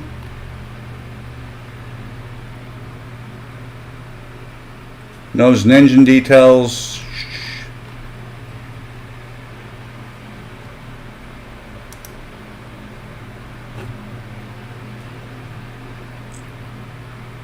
I think this is the only one that's available right now.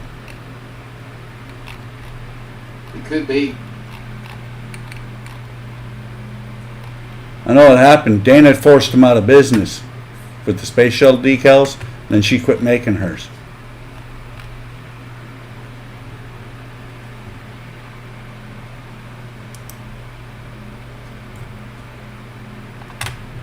She quit making hers a while back, I think. She actually quit making decals because people were being total asses. Really? Yes. That's lame. Because she stopped making them because people were complaining about the quality and all this, that, and the other thing. You know, they didn't realize that they were buying homemade decals. Excuse me. That's ridiculous. It is. I mean, especially when you're getting them from Etsy. I mean, Mm-hmm. that's what Etsy is. Yeah. Homemade stuff. And I've had decals from kit makers that were just crap. Oh, I have too.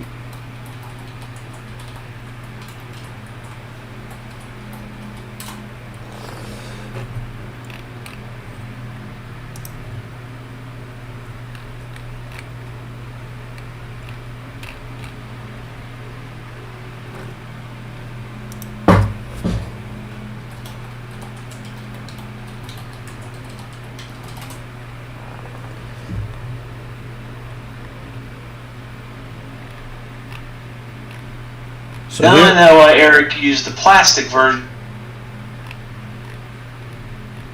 oh, not the resins. because resin ones suck.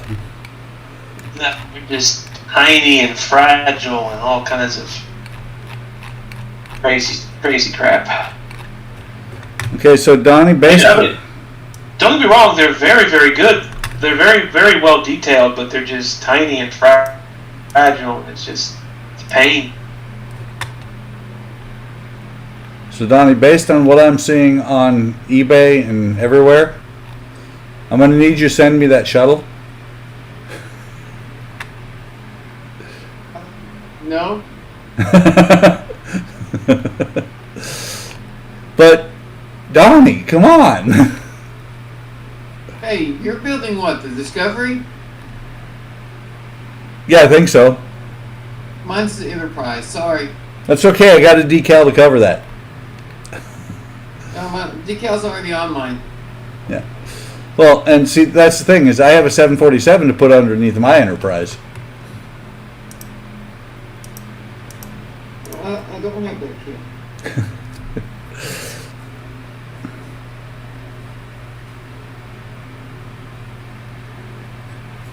I would like to have that one though.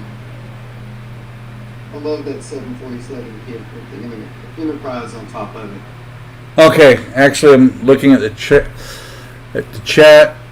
Let's see. Build 100. Mark says it was prototype he and I built. Mina's not a snap tight. Love to paint.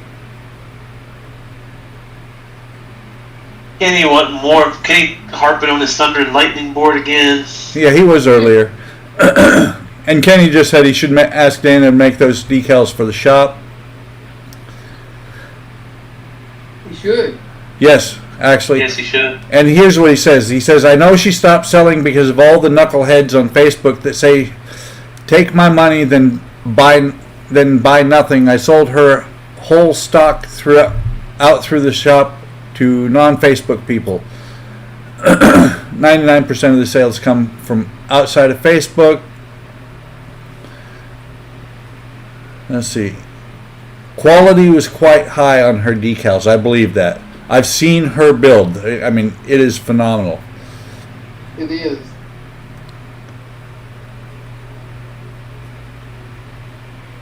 And Kenny's talking about wood. Laying wood for 8 hours again because he said I need to finish off the Invisible Man. By the way, Kenny, if you can get Dana to print up some of those decals, I will buy a set. The only thing that gave me pause about her decals was she has the white tiles, like it had already been used before, Mm-hmm. and the Enterprise never re-entered. Yeah. That's why I went with the Warbird, because theirs didn't look that way. Yeah. Well, and see, that's the thing is, I think that she did that on purpose. And I will, I contemplated at the time, thought, nah, I don't need them. Now I'm like, I wish I had. Well, she built the transport plane with the shuttle. Right. Yep. And I'm thinking she probably made made those tiles warm because she made them for her transport. Because the shuttle's already re-entered at that point on the transport plane pack. Yeah. They were fantastic decals. There are too many asshats out there that don't want to follow up, because if they're cool, Kenny says he'll talk to her, but if they're asking for her to make them and then they don't buy them, that's just really crappy. Yeah.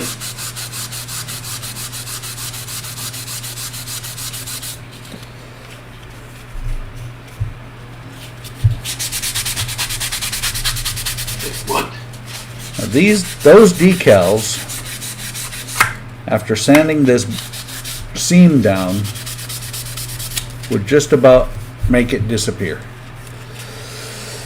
So what Achoo! decals for? Huh?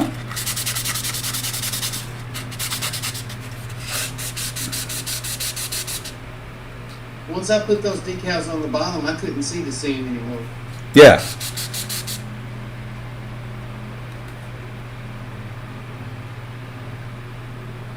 And then you get it. Wow. Pink, and you're really not going to see them. That's funny. Kenny said I have to finish my queens as in the shelf queens. Mark's like, yes, like the pearl. Kenny doesn't have a pearl. But Kenny said she worked in the business and knows ILM guys, and I think she did restoration stuff for the Stargate. She is an incredible model. She is. I believe she's actually a professional. She is.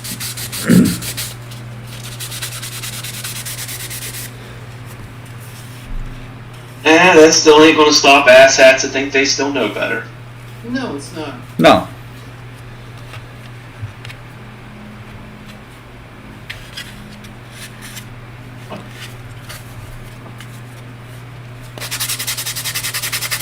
People talk about Boyd's builds online all the time.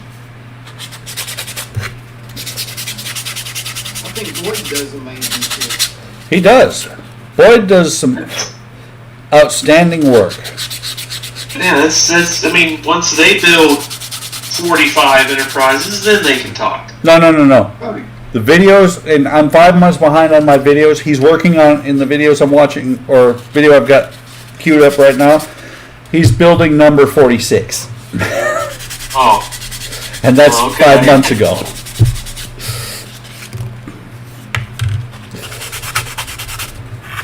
I think Boyd must have stock in round 2. And if he doesn't, he needs to get some. I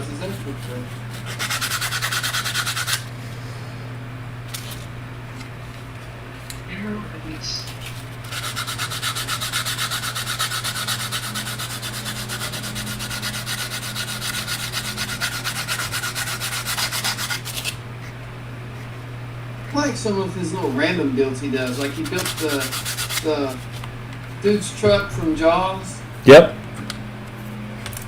Oh yeah, Quint's truck. Yeah, I saw that. His truck and the Mad Max car.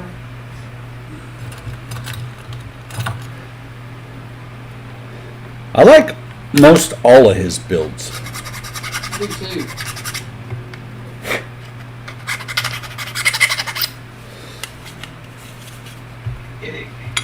I just wish I had time to sit and build as much as he does.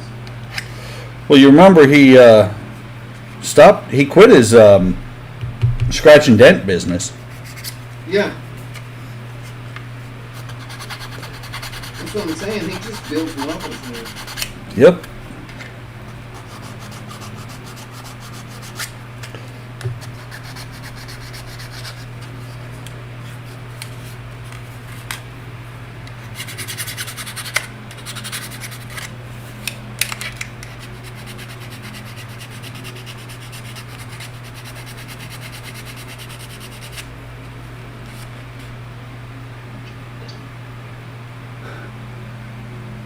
Kenny said 46, I would be done after one. Same here. I was done after about 10%. Of course, that had to do with the light kit, and we won't talk about that. The light kit and the asshat that sold the kit and then went out of business. You bought the Benz kit. I did. And it looks like a really good kit. Awesome kit. Pardon? It looked like it would be an awesome kit. Yeah. Well, here's the thing. Is I'm sitting here, I'm laying out wires and everything before I put them in the model. And I powered up power up the board, works, power it down, do some more stuff, power up the board, works, power it down, do some more stuff, hook more stuff up, power up the board. It doesn't work anymore. I fought with shit, I forget his name. Paul Jasmine, for about 3 weeks on that board. And it went, mailed it back and forth and everything else.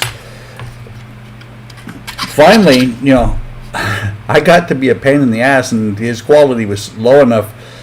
This is how bad quality his board was. Most places, when they're done with you, they just say, tell you what, we'll refund your money, send the board back, everything's good. Nope. He knew how bad that board was. He said keep it, and refunded my money. And then I watched as he went out of business, other people not get their stuff. See, that's the ridiculous part. Yeah, it's bullshit. Well, I'm thinking too, there was something that went on between him and his quote-unquote partner who was doing the actual... He had a partner, supposedly, who was doing the boards. And he was just doing the selling. Well, didn't he at least tell the people that ordered the boards, hey, look, some shit went down, and I'm sorry, I'll send your money back. There's nothing I can do about it. No, he just went out of business. And as far as I know... See, that's the sorry part. No, I mean, as far as I know, nobody got refunded. if I ordered a board from him, and whatever happened, if he had come online and said, look, guys, some shit happened, I'm not going to be able to get the boards, I'll send your money back. Hey, no hard feelings, shit happens, right? Yeah. But when you just disappear, Mm-hmm. it's like, no, dude, that's just sorry. By the way, Donnie, you and I should not be using the same clamps, because I happened to looked at your screen, I'm like, where the fuck is that on my desk? Oh, it's Donnie's. I saw the wing clamp there. Yeah. I got those at Kroger for like 20 cents each. You don't want to know how many of these I have. Oh, I have a whole container full of them. Same here. But yeah, I was just walking through Kroger one day, and you know, in the automotive aisle where they have all the random crap, there was this little box full of clamps for 20 cents each, and I was like, I could use a few of those, and I just grabbed a couple big handfuls. I would have just picked up the box I should have, but I didn't. because most of these, I've got these in red and black, and most of them came from Model XO online or Expo online. They do wooden ships. Did they charge for them? I want to say it was like $6 for 30 of them. It's not bad. No.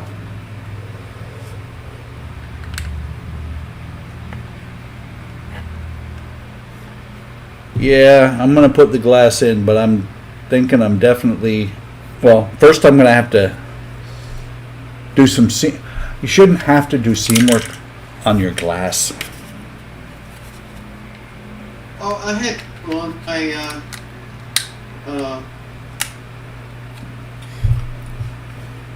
Monogram Corsair. Seen right down the middle of the cockpit. Oh, there, you can see above the glass there. There's Oh, actual yeah. gaps.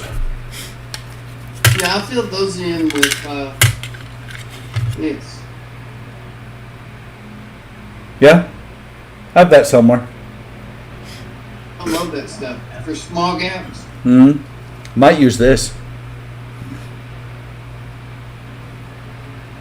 Yeah. I've never tried that for actually filling gaps. This will be my first time. Hey, look! Yay!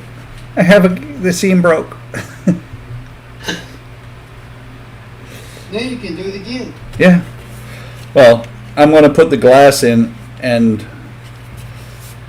Yeah, just a second.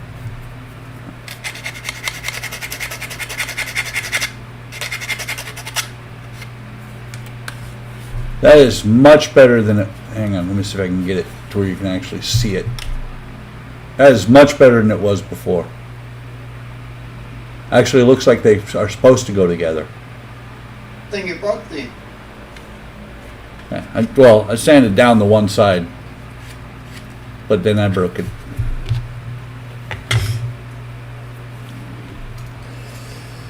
Oh, where it is.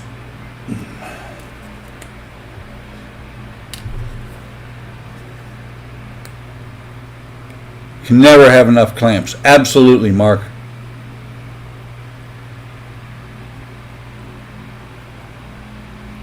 They're talking about shipping on the chat. No money until stock in hand. And that's why Kelly is vice president in charge of shipping. It's nice of her to let Kelly, or it's nice of Kelly to let Kenny think he's in charge.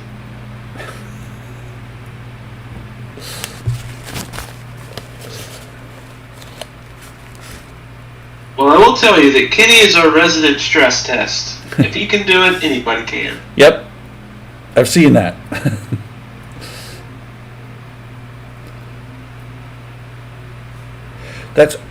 I saw something on Facebook. Sorry, guys. Saw something on Facebook today that I thought was just the coolest thing.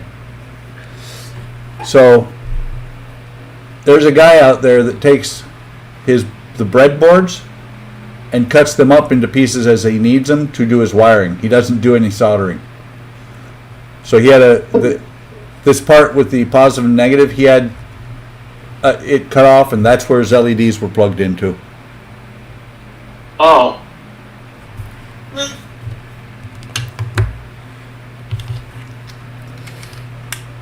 Saw that and I'm like, that's kind of a neat idea.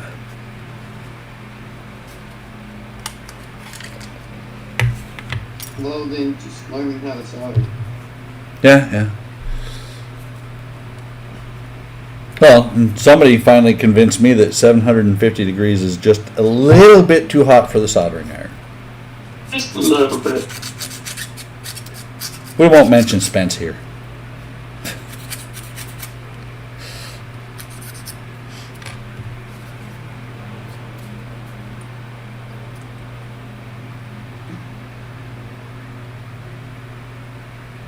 Yeah, there is that. But Kenny, you know, if you plug into something like that, what you do is then on top of each wire that's in there, you drop a super glue. Then it should never come apart. He said he'd be afraid that it would. Come apart. Yep. So Mark, these days I'm using about 600. He asked what's a good temp for soldering. I'm using. Around 550. I go down to 550 sometimes. These days I mostly use 600. I think at one point Boyd was going 700, which is why I started doing it. When he used to use the magnet wire? Magnet wire? Yeah. He used 700. Was hot enough it would actually burn the coating off the magnet wire as he soldered it. Yeah. Now, that's the video that I'm on now, is where he said I'm not using magnet wire anymore.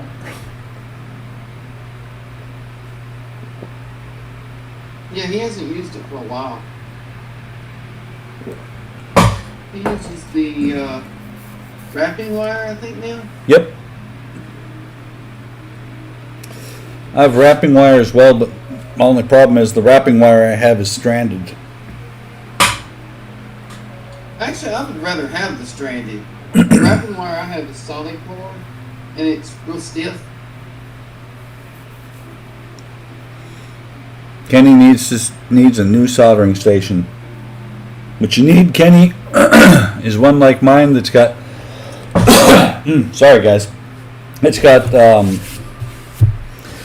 Let's see. It's got the soldering station in it. It's got a power supply in it. If I want to use it, it has a voltmeter, and then it has the heat gun. Put all that stuff into one thing so that if one part goes out, you throw the whole thing away and have to buy everything new.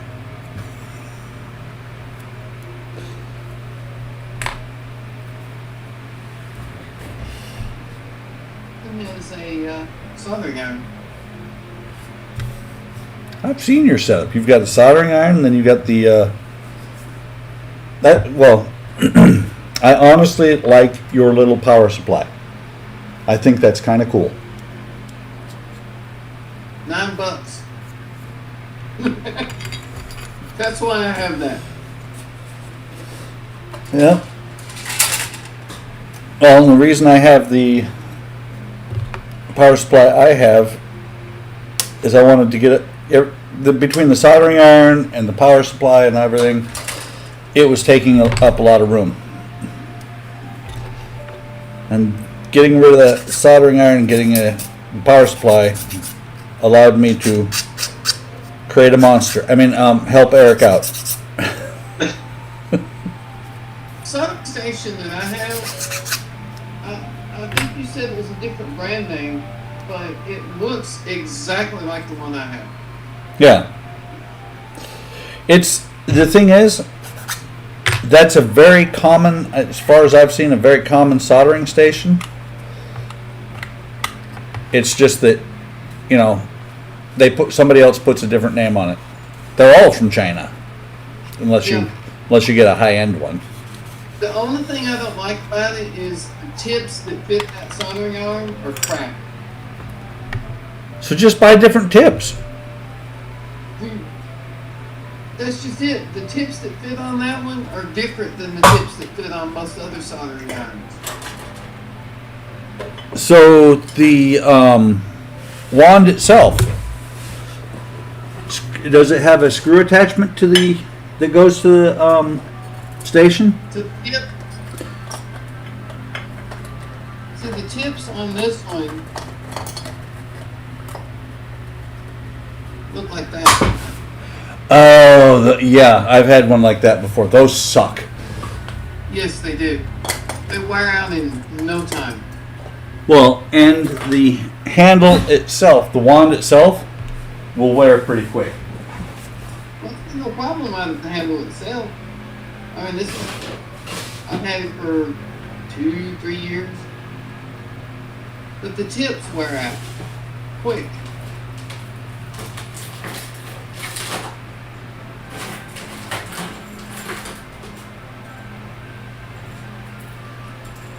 And I thought, well, I'll just buy some brand name tips. Maybe they'll last longer. And then I got to looking at them, and they're made completely different. They won't even fit in the iron. And I'm like, well, shit. I'm looking. Double check. Yeah.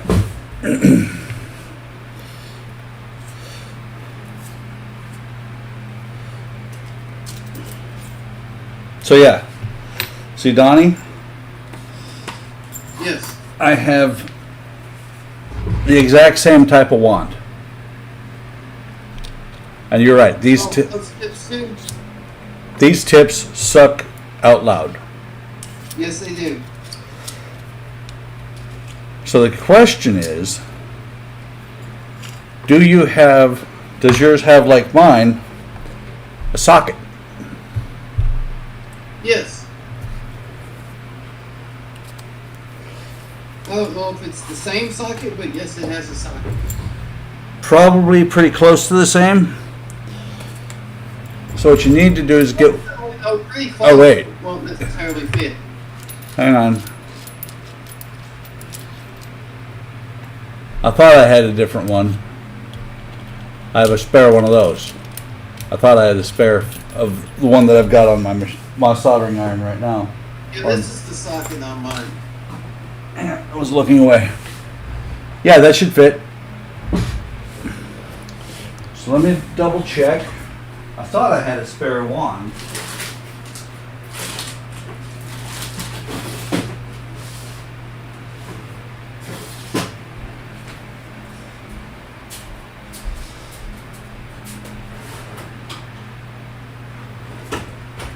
I was almost positive I had a spare wand.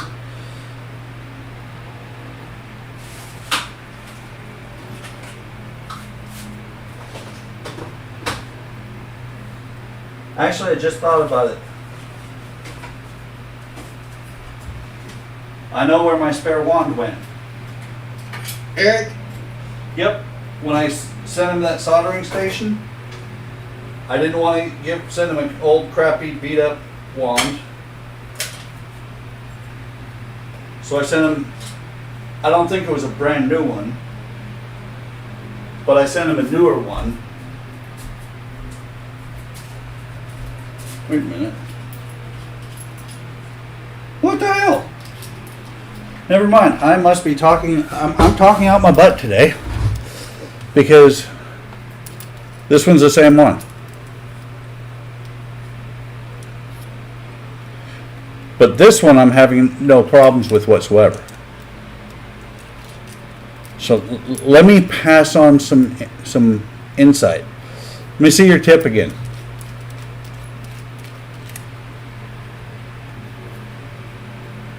take it out. No, just show me the tip itself.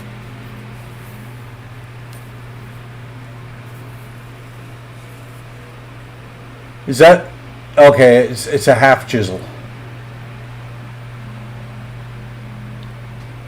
Yeah, it's a flat tip. Yeah. Is it, yeah, it's complete. It's almost completely flat. It was flat. Well, what you might want to do, That's what happens to them. They get that little concave. yeah, kind of like mine does too. Concave pretty quick.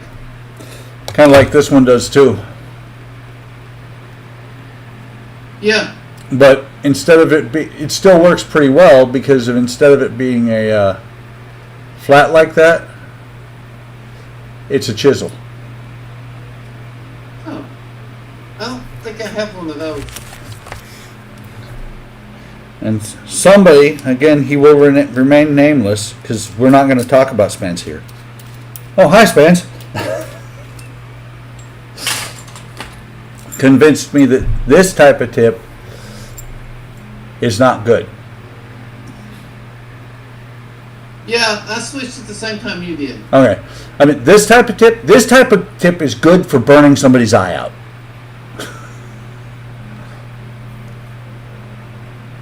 Yeah, see, Spence has the chisel tip too. Yeah, he does. But since he only turns his soldering iron up to about 250, his is not melted at all. You solder at 250, Spence? No. 585 Fahrenheit. Yeah, see, I soldered around 550. This is results of 600.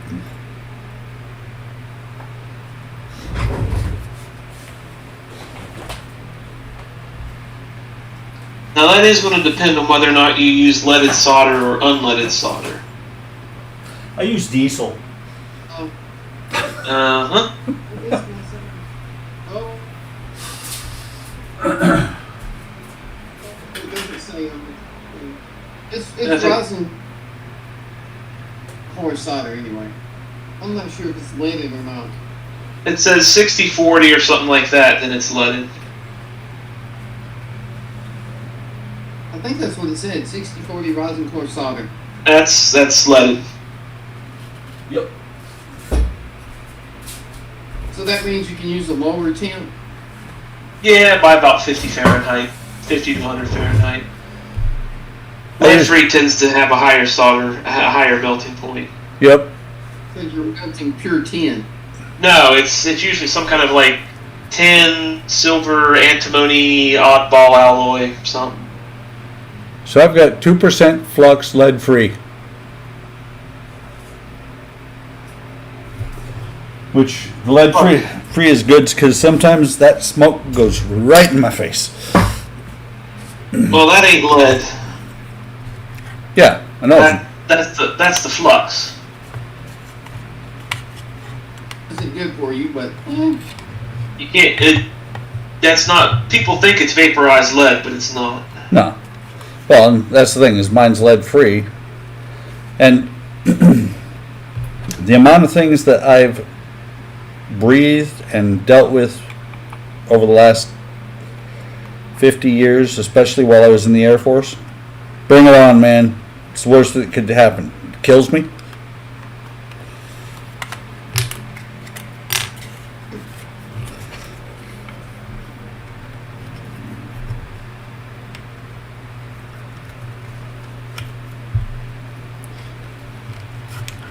I'm really thinking that this little flap back here is going to get glued on instead of just snapped in.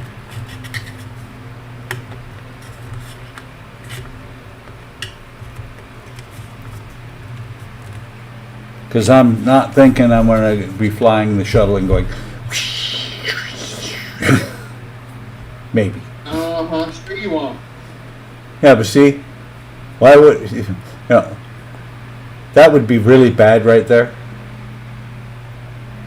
Nosedive into the dirt. That's loop to loop setting. No, this is loop-de-loop setting, and Well, it depends on which way you want to do the loop. yeah, there is that. Knowing what I know about aerodynamics and airfoils and things like that from being an aircraft mechanic, I don't think if they raised this thing, it would do anything. Because there's very little, it'll Or create. meant to help direct the exhaust from the rear engines. I didn't know that.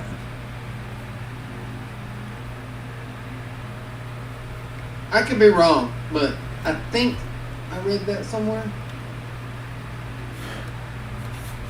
Because it's in the Like you said, aerodynamically, it doesn't look like much air would be hitting it. Well, see, it won't do. If you raise it, it's not going to do much of anything because the air, very little air is going to hit it. But it could still create a vacuum and raise the nose a little bit. But if you lower it, the ass end is going up. It doesn't matter what you do. Right.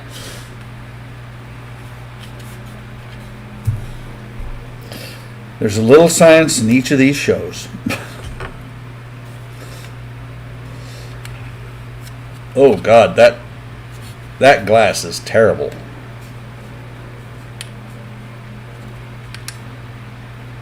Yeah, that's coming back out.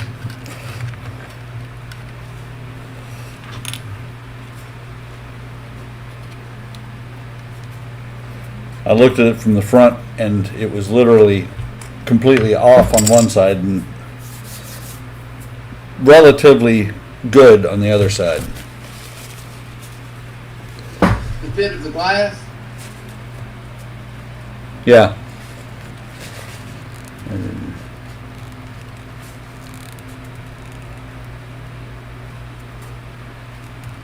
Wait, okay, so I'm going back through the chat. Fast and great shipping.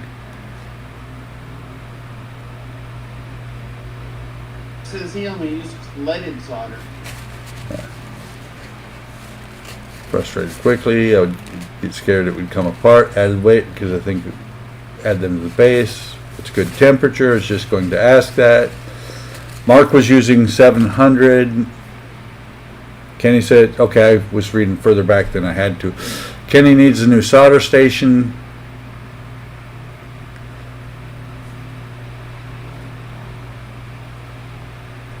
Got a bunch of that left over. I'm concerned about what Mark has because it looks like he says he has raping wire, but I think he means wrapping wire. Let's see, who needs some? I'll send it out. Mark's sending out wrapping wire. I think I have that tip. Looking like I will need a new tip. That's what I use, but it's solid core. And Mark uses only the leaded.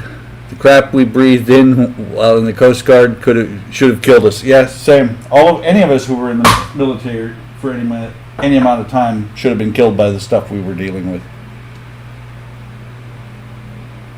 The government would never do anything like that. Well, they found some stuff on one of the bases I was stationed on, and the people that were on that side of the base were given, one of the guys that happened to get hit by this stuff, they were given essentially what he said when he looked it up on the internet. And the internet was new back then. This is in the 90s. He said it basically boiled down to atropine, which is what they give us for nerve agent. The even creepier part is he went back about 6 months later to look at something in his medical records, and he said that the whole incident had disappeared from his medical records. No, they wouldn't do that. No, I don't think so either. They would never hit you with something bad and then delete it from your record so you couldn't sue them later.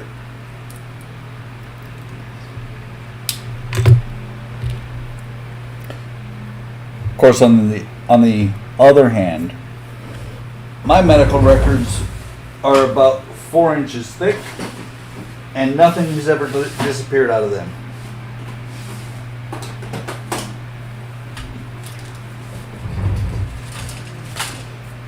Maybe they used that special machine, and when they removed it from your record, they removed it from your memory.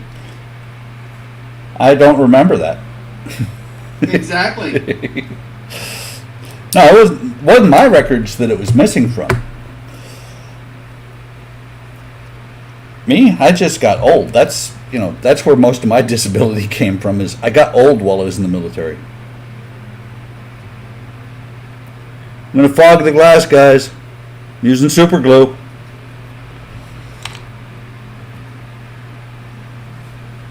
Careful, you can use super glue on the glass.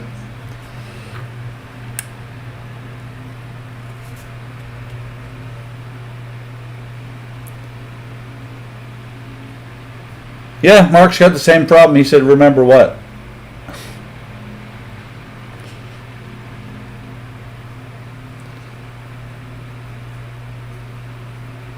Yeah, it's called CRS. Huh?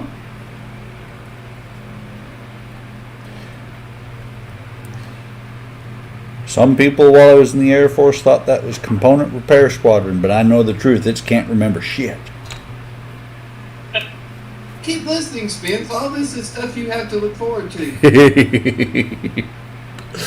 My parents already live with me, so I deal with it.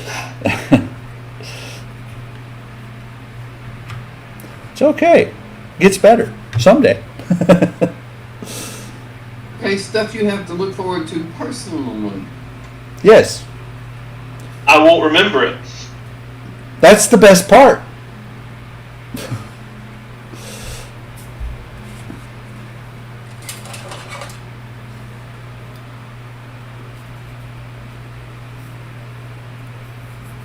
And it's like the old, what was his name? Not Stephen. Was it Stephen Wright? Yeah, Stephen Wright, because I'm like sitting here going, is Stephen Wright or Sam, or was it the guy wasn't he the guy that always screamed? No, that was Sam Kinison. It's like the joke that Stephen Wright did back in the 90s. First time I heard it, I thought it was hilarious. I still think it's hilarious to this day. When he sits there and he's doing his deadpan delivery, talking just kind of like this, and he says, Yeah. he's like, the other day no, that wasn't me. Love that. About George Carlin. Oh, George Carlin was awesome. He would get up on the stage and say the most off-the-wall shit you've ever heard in your life, and never crack a smile, never even act like what he said was funny. Yep. Well, and that's the thing is George Carlin's comedy evolved a lot over the years. He went from Occupation Fool, which was a really good album, to being a very serious satirist, however you want to say it, about what's going on. He was very much into satire about what's going on, and I think if he was alive today, he would probably say that, or he would probably say something along the lines of, "Yep, see, I told you."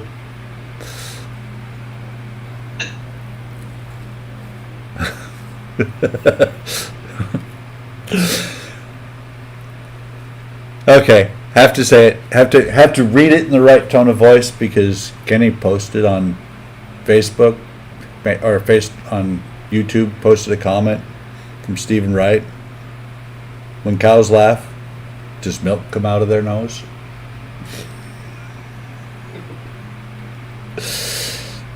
I spilled some spot remover on my dog, and now he's gone. The best bit that Stephen Wright did was the cellar door. When I was a kid, my parents told me, don't go near the cellar door. Stay away from the cellar door. And one day, I came up to it, and it was open, just a crack. And I saw strange things. I saw strange and wondrous things I'd never seen before. Like trees, and grass, the sun. It's a great bit because right up until then you're like, what's so bad? What have they got in the basement? And then you realize it's him that they've got in the basement. Yep. And there's always Bill Cosby. He was pretty good too. Yeah, I think one of the funniest quotes I've ever heard from a comedian was Emo Phillips. What did he say? You've got to get up pretty early in the morning to catch me looking through your bedroom window. Exactly.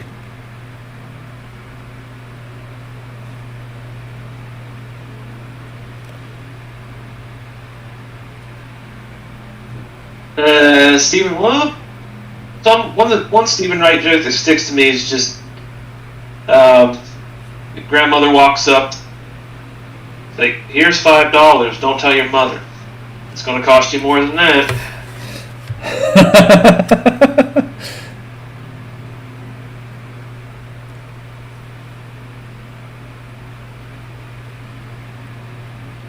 Yeah. Of course, unfortunately, these days we have a lot of comedians that we just can't get to leave Washington because we keep voting for them back in.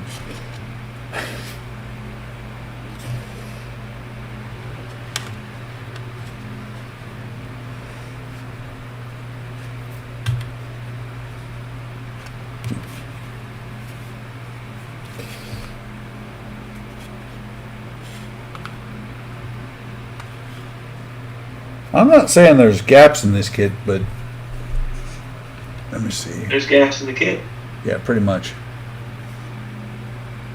Right against that, right above that bulkhead, you can see a pretty nice gap.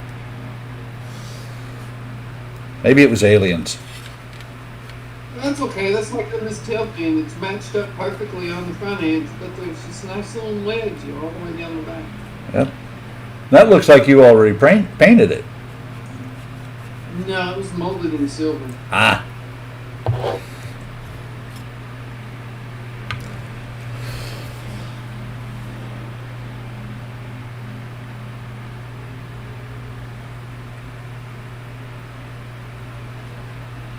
You know, and most of this I should be painting already.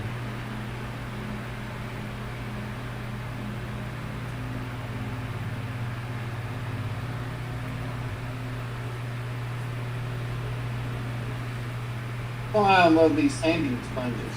They work great for stuff like that. Oh yeah.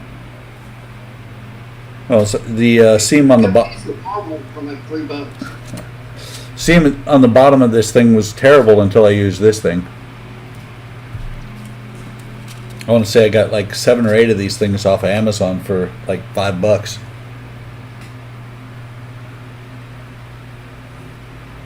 Yeah, I got these from the automotive section at Walmart. Ah.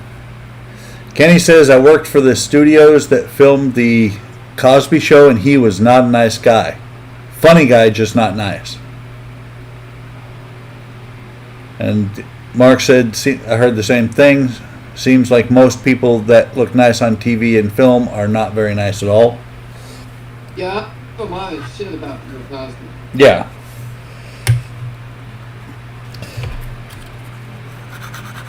I just remember we had the, okay, I'm going to date myself now because I'm going to say album. Bill Cosby is a very funny guy. I heard with his albums. We had that album from the 60s, and it was relatively hilarious. And his bit with Noah is classic. Yeah.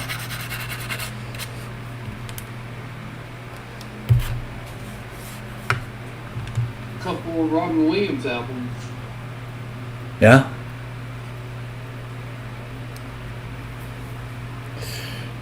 He was, what happened, well, what he did was actually a serious tragedy. Yes, it was. He was my favorite comedian. Yes. Well, no, I can't say that. My favorite always was and still is George Carlin. George Carlin would be my second favorite. When I was in tech school in the Air Force, basically schooling to learn fundamentals of electronics, I almost killed a guy with one of his tapes. We actually had to stop the tape player so that he could breathe. He had fallen off of the end of the bed, was laying on the floor, laughing, and just could not breathe. He was laughing so hard. So that's the effect Robin Williams always had on me. Yeah. So if you ever want to kill somebody, just remember Carlin on Campus. That's a good tape to do it with.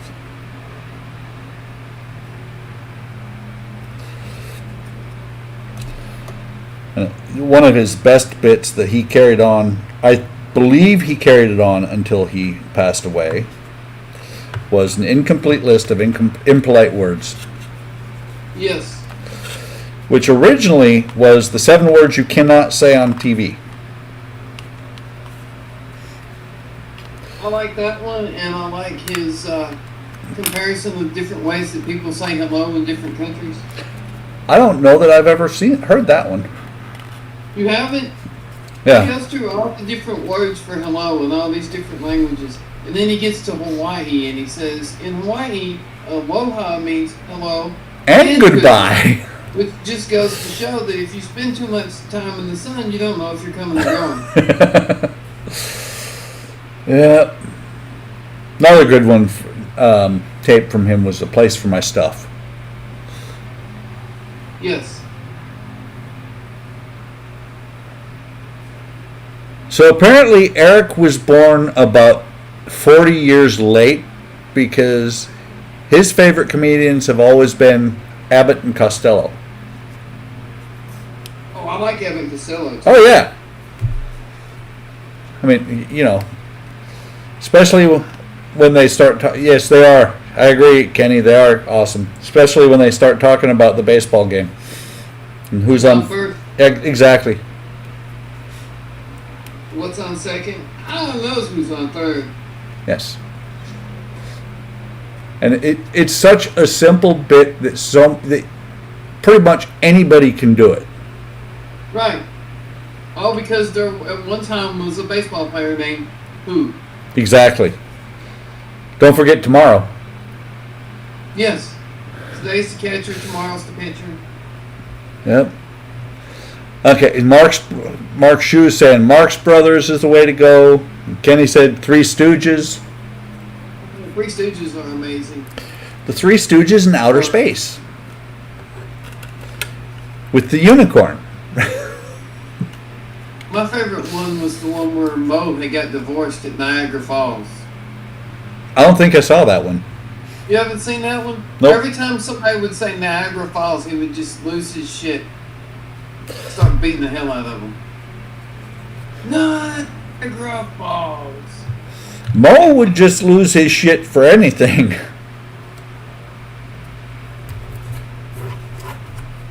Yeah, but every time somebody would say Niagara Falls, he would just freeze and he would say Niagara Falls. And he'd turn around and he would say what he did to this person as he did it to the person who said it. And I punched him and stabbed him and beat him. Oh, this is cool. I am going to use this guy. I'm going to put this guy hanging from the scaffolding on this on this launch tower. Help me! Oh, he's Greg. Exactly. I should actually, just like what was his name?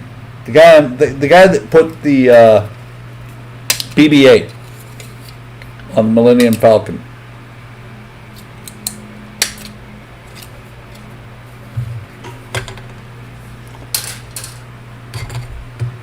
No, you remember on HLI? Was that PJC or Jalen? I think it was PJC. I think it was.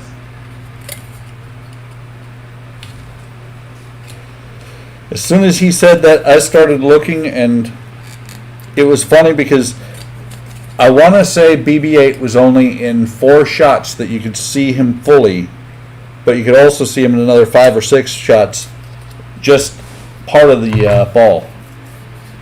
Oh, but to me it looked like Bob for some reason from the black hole. But why would Bob be on the Millennium Falcon? I don't know. Got lost?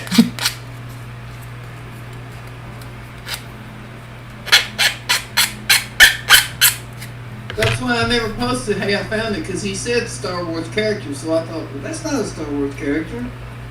Holy moly. Let me take a look. Let's see what the weather actually says.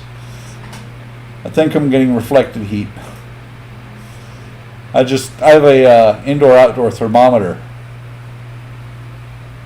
No, it's right. Wow. Indoor-outdoor thermometer right here. And it's, yeah, the cord's too short. I can't pull it into so you can see it. 78 in here in the shop because I'm in a room that's covered. Well, let's see, 1, 2. Yeah, one wall goes to the interior of the house. Everything else is outdoors. 78 it's a patio. It's enclosed patio, but 78 inside the shop, and 86 degrees outside.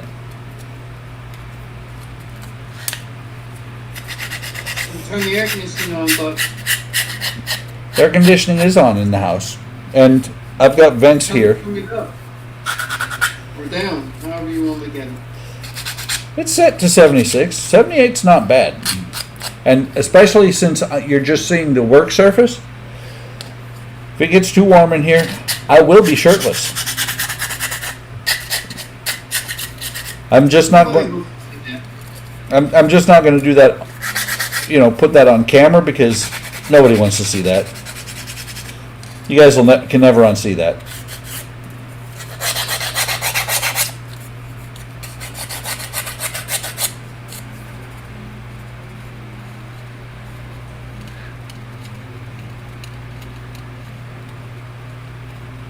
So, Kenny said it was Lee Chambers Skyray. I'm guessing that's who was getting beat up by Mo. And Eric said we had to turn the heat on here. Eric has returned to winter.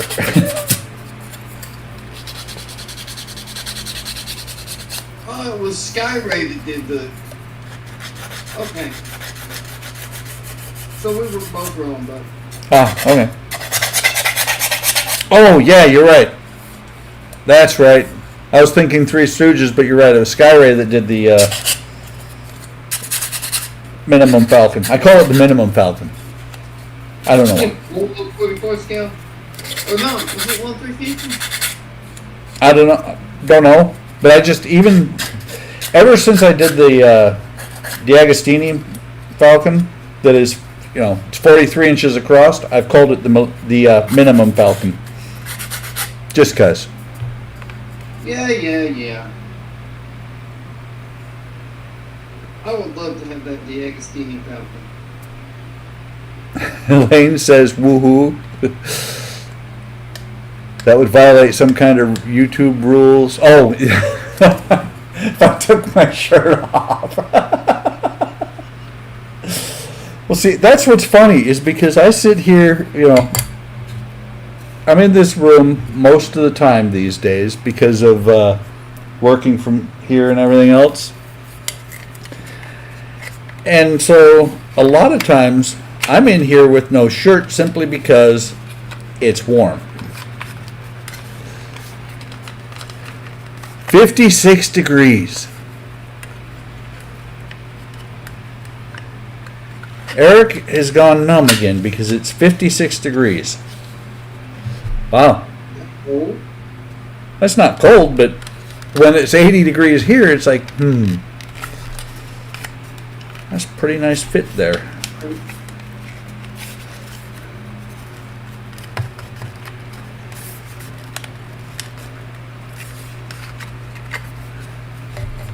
$61 where Shoe is. I'm not sure what the temp here is. And in the last week, it was hitting right at 70 during the day, which was awesome here. It is 81 here. It's kind of funny because we had the April showers thing going for so long, and now suddenly, April showers were late, and now suddenly summer has decided, yep, I'm here.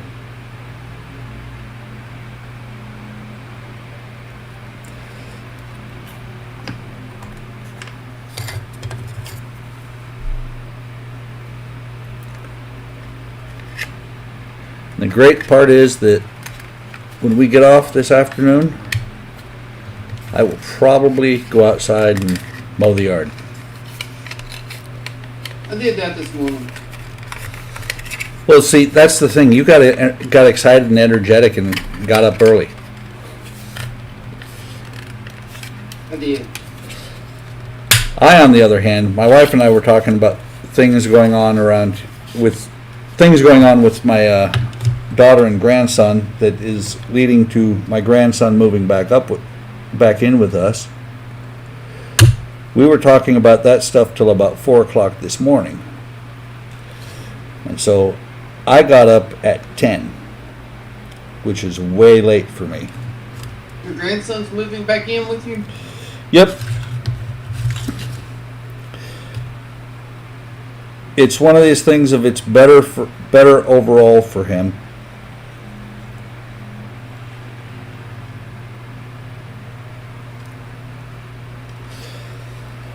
he and my daughter have never really had the mother-son connection because she was 15 when he was born. Really? Yep. And so my wife and I raised him as if he was ours, and then a few years ago, when he was too young, but I was asleep in bed and didn't know anything about it till the next morning, my daughter decided to tell him her actual relationship to him.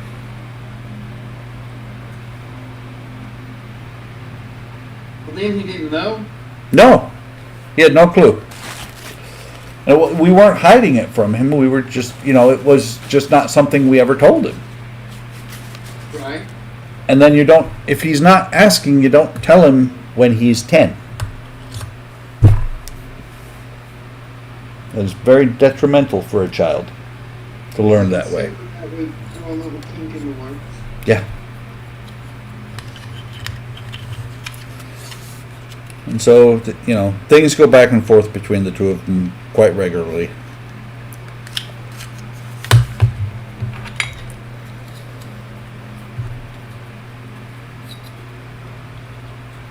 But he was gone year and a half.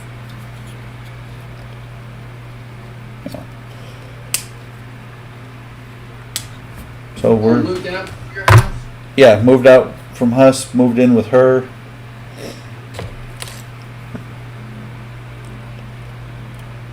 But yeah, so he'll be back. Well, Friday I drive either halfway to Milwaukee or all the way to Milwaukee. Depends on how things work out. And bring him home.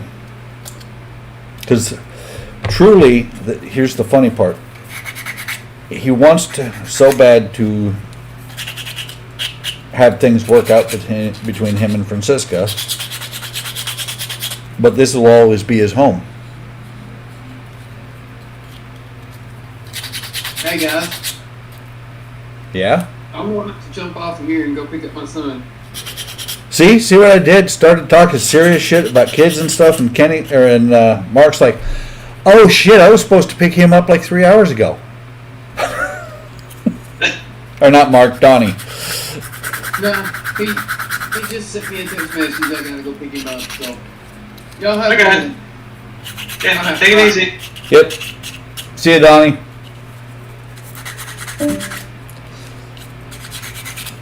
Yeah, I'm just trying to get this freaking resin engine put together, and it's always a struggle. Always have a bigger hammer available.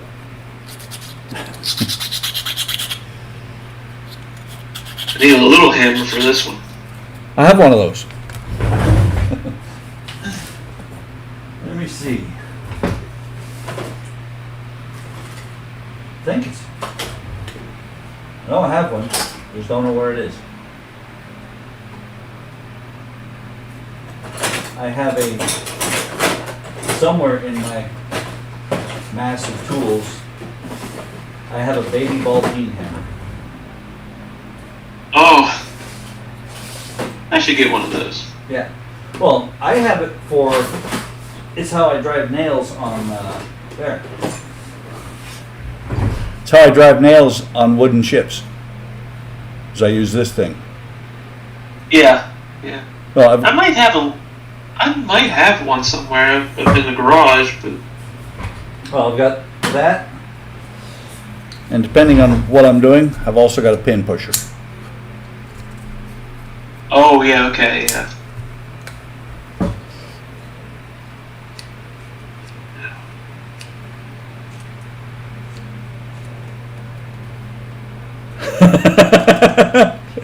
So when I crossed up names, Mark was like, "I hope I don't have to pick up my kid. That's a long drive." And Kenny said, "See you, Donnie." Mark said, "Have a good one, Donnie." And Mark said he's out and to enjoy the rest of our day.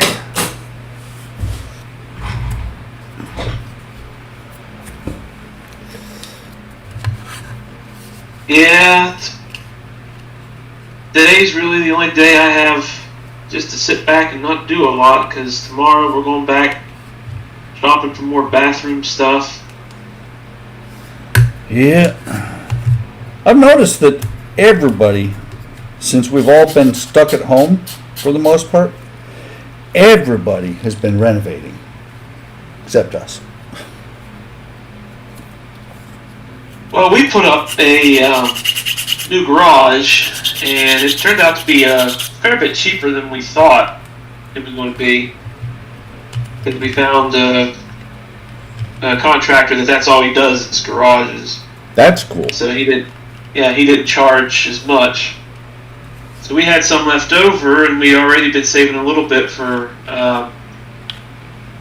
bathrooms and kitchens. So we thought, well, maybe we could get the bathrooms done this year, and then maybe the kitchen next year. We're not doing a whole house like Kenny is. So. Yeah. Oh, we're doing very minor things. When we bought the house, the people who owned it before us did a whole bunch of upgrades right before. Actually, some of them were half upgrades, but they did a whole bunch of work right before we bought the house so it would sell. Because they were the original owners, so they had it had pretty much all original equipment in the house. Oh, okay. I'm still not impressed with the fact that they put the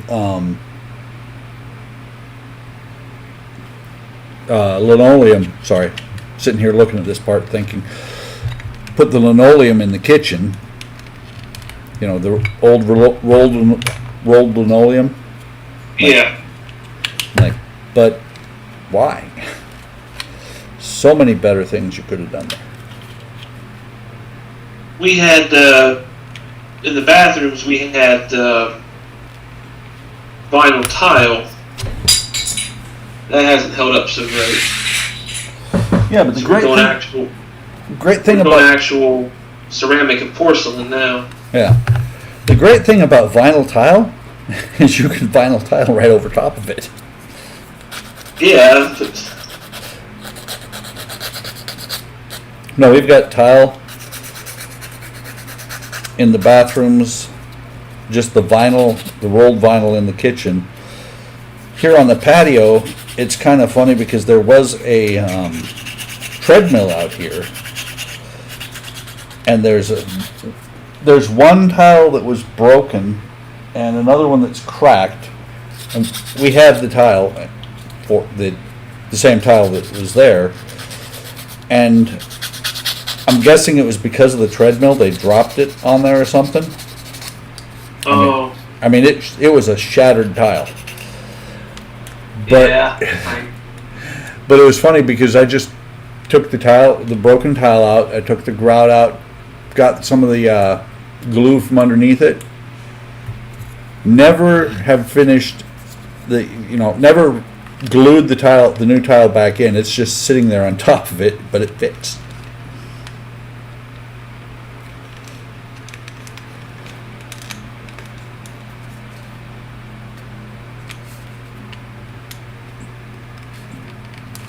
For the kitchen, we're thinking about doing the like the fake lighter porcelain stone stuff. Yeah. And that looks kind of nice if you can get the right color. Yeah. Kenny said that apparently his son is still sleeping, and his renovation on the house was just the kitchen. And then things happened. The plan was just to do the kitchen. So Kenny is... Oh, so all the shag carpeting and all the... Yeah. Kenny is a prime example of it's hard to remember you were just trying to drain the swamp when you're up your ass in alligators. That's where it's at.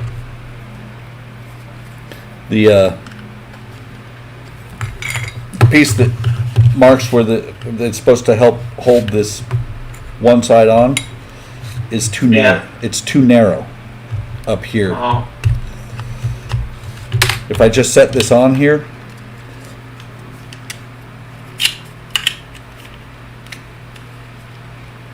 actually, I've pretty much fixed it.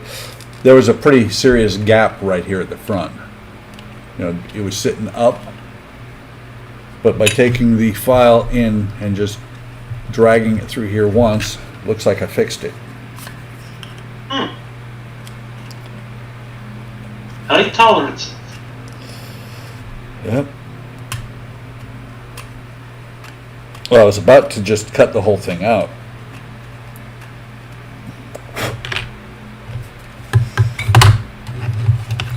I think this is the most I've gotten done on a stream ever. I mean, I started with the shuttle still in the plastic.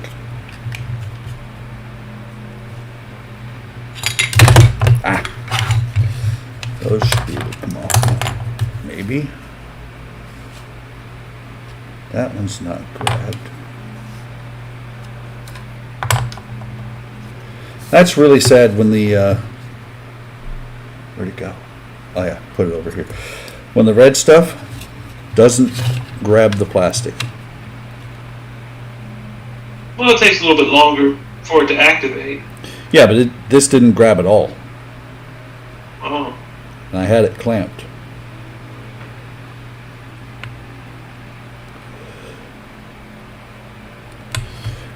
It doesn't have to be, doesn't have to really grab very much. I just would rather not have my cargo bay coming apart. Yeah, see on this side it grabbed really well. It's just on this side it didn't.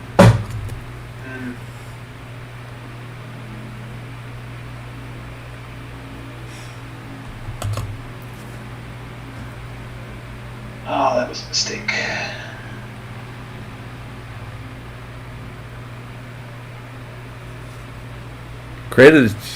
Kenny says he created a channel just so he could watch us work. I'm intrigued. Say what? Kenny just said in the chat that he created a channel just so he could watch us work. And it's Kenny Conklin. Oh, Kelly. Sorry. Okay. Kelly created a channel just so she could watch us work. Oh. Well, welcome. Welcome, Kelly. That's awesome. She has a YouTube channel now just so that she can watch HLI. That's pretty awesome.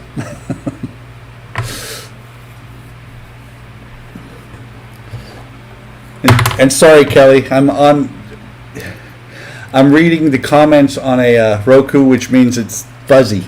And I already have bad enough eyes as it is.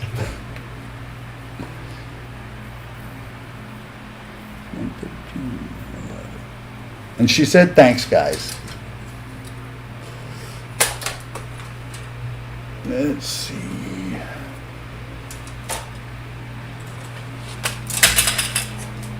Eric was asking all the questions about the boards, and he up and leaves halfway through the conversation. I'm willing to bet that Eric, I can do no wrong. That is so cool. I'm pretty sure that Eric, what probably happened, just to guess, is that his back got to him. Yeah. Because, he doesn't do it very often, but when he just drops off like that, it's because his back is hurting. Yeah.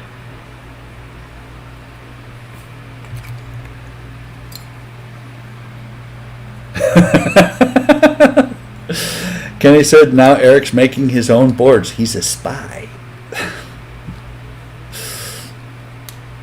More power to him. Yep. Only problem is he's not putting any resistors on his boards, so they're going to explode.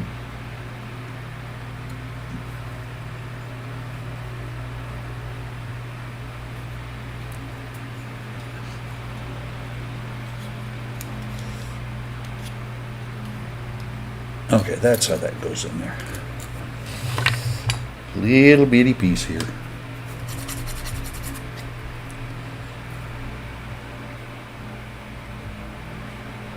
So I'm wondering.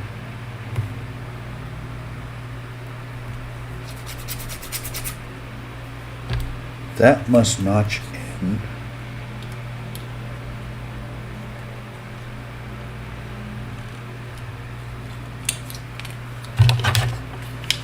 Let me see.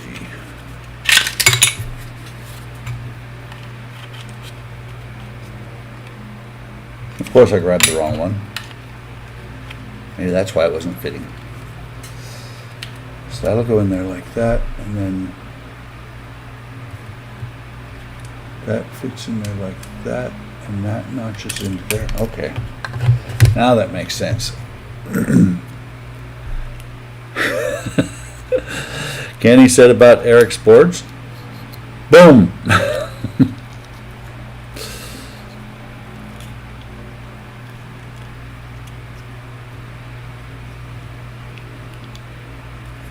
See, it's funny about the boards too, you know. I understand a lot of questions and everything else, but I also know that once the board comes out, I'll figure out what I need to do with it. Yeah. Well, I mean, you know, we're trying to approach it from the idea that, you know, if you don't, for people who don't have a terrible amount of experience, who Yeah. just want the instructions to get them what they need to do and be done with it. Obviously, you know, there will come a point where if you want a full-fledged refit, no holes barred, then you're gonna have to have some. You know, can't be all just completely plug and play. Yeah. That's the thing, is that, you know, I've been doing my own, not a whole lot actually, but I've been doing my own electronics for long enough. You make a board that does the flashy bits, you know, and sequences and everything else, I'll put the LEDs on there. Yeah, I mean that's sort of our idea. I mean we're not trying to make like a total complete, like here's every single LED you need. Yeah. You know, not that kind of stuff. Well, see, to be honest, you know, like Tenna Controls, I've seen a lot of stuff that he does, and I mean, it's really good stuff. It's just that I have all my own LEDs. I don't want to buy a bunch of more LEDs when I buy a board. Yeah. That's why when you guys went with the board-only option, I was like, I'm in. It was funny, I think it was Donnie that pointed out that the boards were actually in the shop. And yet, I shot over there and was the first one to buy. Somebody else be the guinea pig. Yep. Well, that's the thing. And to be totally honest, oh, did I just lose a part? To be totally honest, LEDs are so cheap. Yeah. You know, I don't know if we could even compete. I mean, by the time we would buy them and sell them, there are people out there that can sell them cheaper. Yeah. Well, that's the thing is, a lot of people insist on either HDA or Lighthouse or, you know, all these other name brands. Me, I go to eBay, I buy them from China because most of the LEDs that Lighthouse and everybody else are selling are the ones that I'm buying off of eBay. Yep. No. Or AliExpress. Yes, AliExpress that sells quite a lot. And it's kind of funny because I've watched some of the stuff that sometimes when they sell stuff, I've watched where they sell things and then suddenly they don't carry it anymore, and I'm like, somebody got them for copyright. Yep. Like, for a long time, they had a lot of the, had versions of actual Lego kits that Lego was putting out, Oh yeah. and they don't have a lot of those anymore. which is okay, because what they've done, what the companies in China have done, is they've said, okay, you're going to go after us for copyright. We're going to make these kits and we're going to make them better.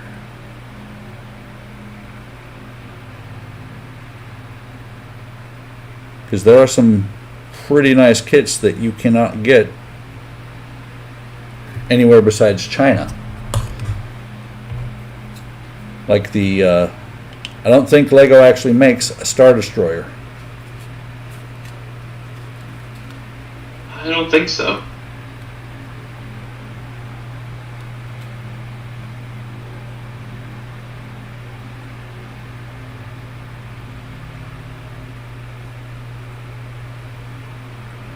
These two builds, actually, GB, I don't think either of us is anywhere near done unless you're talking about your own builds. This shuttle is part of a larger kit, and Spence just started that airplane, and I can see tape on the wings still.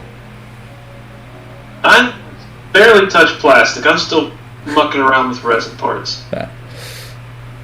And the this shuttle, once it's taped or once it's glued, there's going to be a bunch of paint to go on this thing. My only solace is that there won't be an awful lot of painting to do on this thing, because right now these resin parts are starting to annoy me. You know, if I had ever spent the 93 cents or whatever they were for these glue tips as a kid,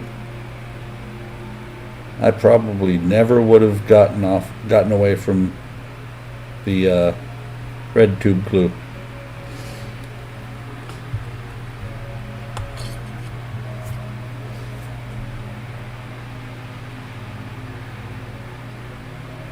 Oh man, GB got one of the sets of decals.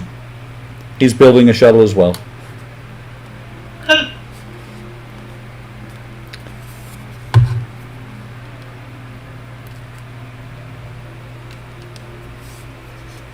Yeah, Will you please, for the love of God, just stay on my tweezers? No! No! You know what you need? Instead of tweezers? What? These. Oh, I have wax pencils.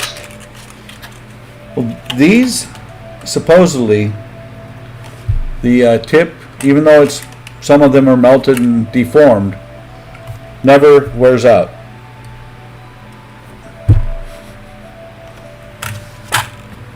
Really? Yep. I bought these, I want to say I bought these things probably, just thinking about it, probably 6 years ago. And they're still sticky. Either that, or if you have any, Blue Tack would probably help. Yeah, I got this wax pencil. I haven't tried it yet. Might give that a shot. It's mainly meant for photo etch, though.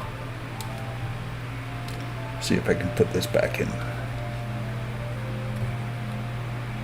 Oh no, that actually grabs resin. I'll be damned. Yeah. So GB said, you know, he said he's got to finish his shuttle. Then Kenny's like, man, that was a long time ago, talking about when I bought that stuff, which, you know, or no, GB. Oh, he got the decals off of Kenny, and Kenny said it was a long time ago. And then when I picked up the tube of cement, he said that it is strong. They are. They're really pretty good little things. I just don't use them that often. I forget. My problem is I have so many neat little things like that I forget that I have them, and so I never use them.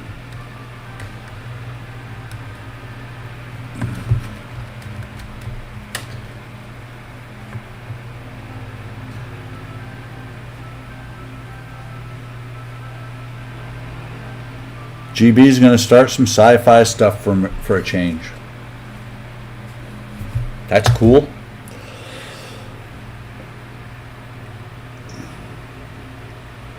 here I am building my very first airplane. Well, let's see. I have an airplane over here too. Not my first. My Falcon that I still gotta build. Actually being worked on a regular basis right now. I have the shuttle kit, Falcon some. I just finished the Man in Space, so it's going. It needs a video, and then it's going on the shelf. And then my part works. I'm down. Well, I should be working on the Titanic. Damn it! I'm down to like less than 10 builds going on right now.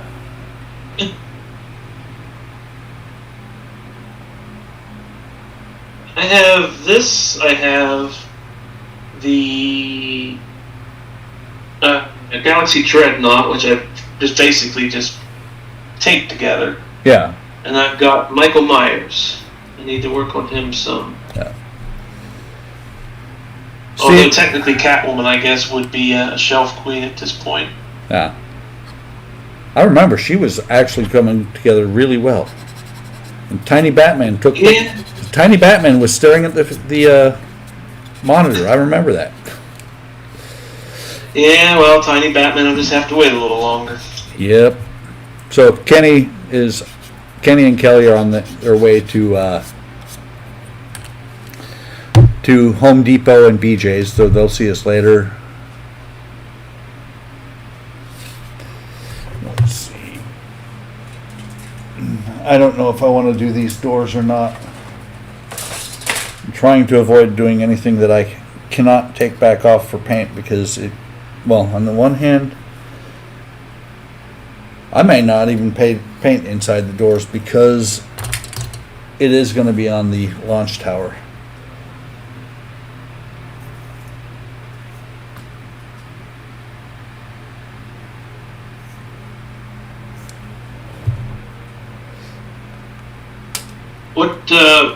What was the payload that shuttle kit came with? Just like generic stuff, or Yeah, just a generic, looks like maybe ISS type stuff, which is funny because it's in a kit that is well before the ISS. Actually, this can't be ISS because this kit was originally released in like 83 or 86. wouldn't be Space Lab stuff, would it? Probably Space Lab. Let's see. Yeah, it says space. It just says Space Shuttle and Rocket Booster, or booster rockets. That reminds me, I got that Hubble kit, the Space Shuttle and Hubble kit. I got to probably start working on. Well, I have till April next year. So. Yep. Well, I know me. If I get irritated with this kit, I'll put it away for about 8 months. And then I will fail to finish my own group build.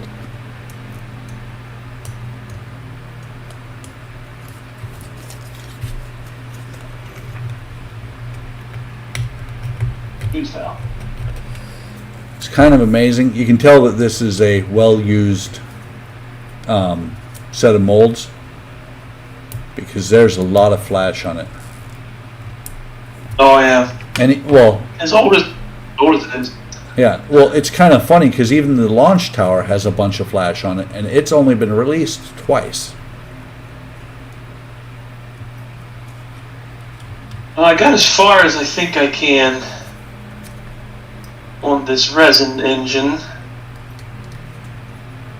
Yeah. Come on, where are we? There we are. Oh, that's nice. That's really nice. Yeah. Sure, but the super glue and paint will cover that. Yep.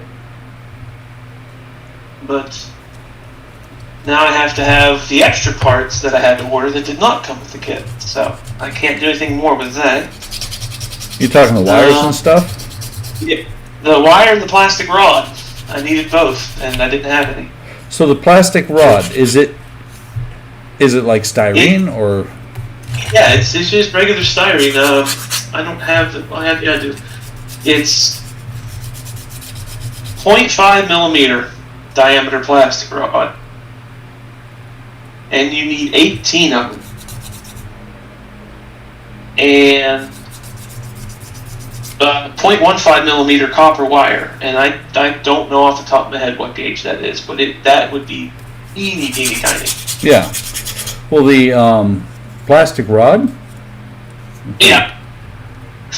You have LED fiber, or not LED? I'm sorry, not. Do you have fiber optics? I do, but I don't think I have 0.15. Yeah, because I think the smallest I got is 0.25. So that's the first. Yeah, smallest I got is point. Well, hold on, no. Oh no, 0.5 millimeters is the right. I could have used fiber optic, I guess, but I'm gonna hold off on using that for actually lighting because I got that from the fiber optic store and they're not around anymore. See, that's the thing is I've got a bag of fiber optics. I've got a bag of fiber that back when Model Man Tom used to do his December auction for charity, Yeah. I picked that up from him. Oh. Basically, it was just a bunch of spare scraps, bits and pieces. Quite a bit of fiber, though. It's really too bad that he disappeared. Yeah, it is.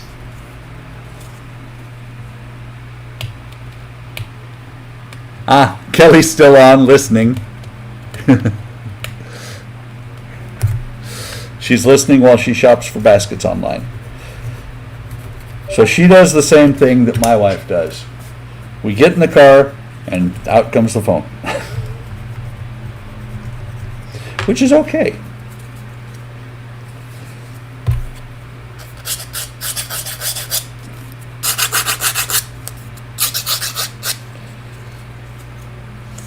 Love it when the flash comes off that easy.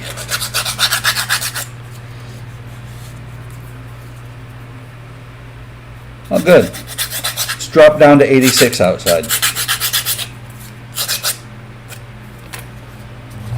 So let me drive. Still 81 here. Yeah. But it's only May. Can you imagine what it's going to be like in July? Could just be all rain. Yeah. Still haven't heard any cicadas yet. Well, and what's funny about the cicadas is everybody's been talking about this is a big year for it's Brood X, I think it is what they're calling it. Yeah, Brood 10, I think is the word. Yeah. Well, it's been a big year for cicadas every year since I got to Illinois. Yeah, because they stagger. Yeah. I think it's funny how everybody's like, gonna be a lot of cicadas this year because it's Brood such and such. I'm like, and it's been a lot of cicadas every year. As a matter of fact, had to be a week and a half ago. I happened to walk out and I saw a cicada on the grill. That sucker was this big. Yeah, I don't know if I put a picture of one I took from 4 years ago up on the Discord. I might do that. It was pretty big. But we're on the westernmost edge of the eastern half of this brood, so I don't know if we're going to see any or not. Yeah. Well, it kind of shocked me that I saw one that large this early. Yeah. I mean, it's funny because we have cicadas every year, and they're all, not all of them, but most of them are about 1.5 inches, 2 inches. And really weird with the thing that they do, at least here, is that after they've mated and done whatever they're going to do and all that, and they die, wherever they're at, they just hang there. They'll be on the fence, just hanging.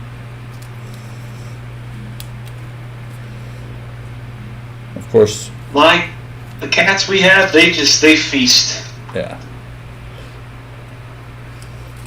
My wife hates them things. Both of us are not really fond of creepy crawlies.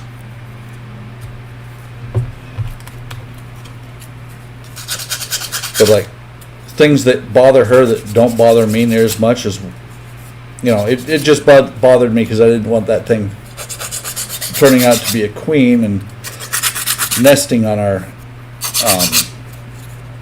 griddle outside. Oh yeah. Had a bumblebee just kept going back to the cover, the same spot every time I tried to get him to go away. So I took the cover off and chased him away. But no, it's funny because she gets really worried when I'm mowing the yard in the backyard in this one area behind the house because we have carpenter bees. Oh, okay. And I looked them up on the internet first to figure out what they were, and then when I read what they were and what they did, I'm like, okay, because all they do is they bore a half-inch hole in a piece of wood, usually not the house, just the fence, and then they nest in there. And I'm like, they're just bees. They're doing their thing. Yeah, we have a good bit of those. For some reason, the ones we have seem to like pressure treated wood over just your standard stuff. Yeah, the fence. And then here lately we've had. Apparently, we just have been lucky the past couple of years because we'd never seen them before. But the ants are out in force. They're spreading to find new places to nest because we've had in the last week, I want to say we've had 4 or 5 queen ants flying around. Queens, wow. Yeah, well, you know how to 2 ways to tell that they're a queen. 1, they're flippin' huge. Oh yeah. I'm talking the ants we usually have are like that big, the tip here. These things are a good half-inch, and they have wings. So my wife, when she sees them, freaks out a little bit. And then, it's funny. She freaks out a little bit. There was one inside the patio yesterday, and it was on the screen, so I was like, okay. Went to get it. She thought it was dead. I didn't think it was dead, but when it got out of the paper towel, I grabbed it in and then crawled on my hand. I freaked out just a little bit. Don't mind them. Just stay off me, man. I don't like that. I used to have a thing. Spiders were my thing. I think what fixed me was there was a point where I was thinking about going to Australia. And the spiders down there, they're small. They start dragging away rats and birds. That's when I said no, thank you. Camel spiders. Huh? Camel spiders. Yeah. Camel spiders in like Saudi Arabia. Never seen any in person. I probably would not ever get near a spider again if I did. But I've seen pictures. And their legs could be, reach out about 2 feet. Camel spiders are just not something I ever want to deal with. When cicadas first showed up, it was 99. They freaked me out a little bit. And then I found out that, they don't actually have a mouth. So they can't bite. I did not know that. And yeah, they don't have a mouth. All they have is a little chute that they poke into a tree stem to suck the juice out of. But no, cicadas don't actually have a mouth.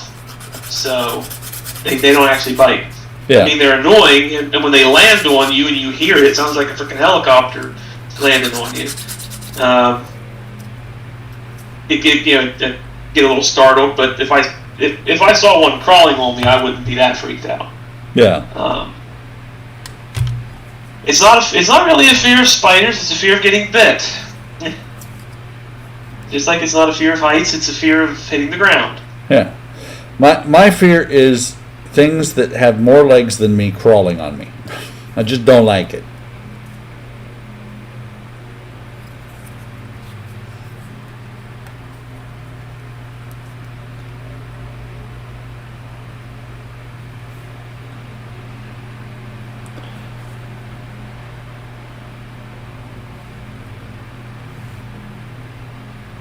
Isn't that awesome?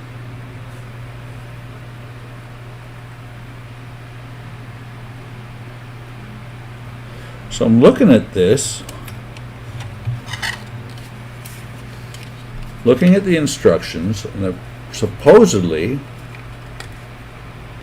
there's supposed to be a pin back here in the back, or a socket back here in the back. There's one in the front, so that these heat exchangers can fit back there, or can clip in. But there's nowhere for this pin to go.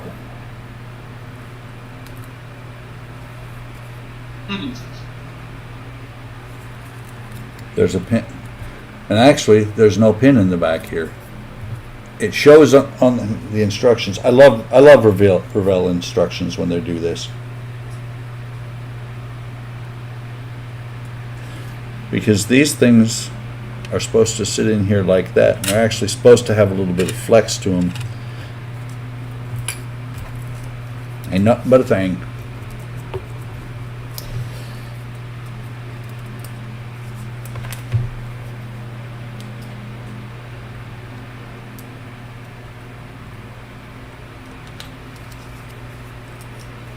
And these mold marks suck. Or injection marks.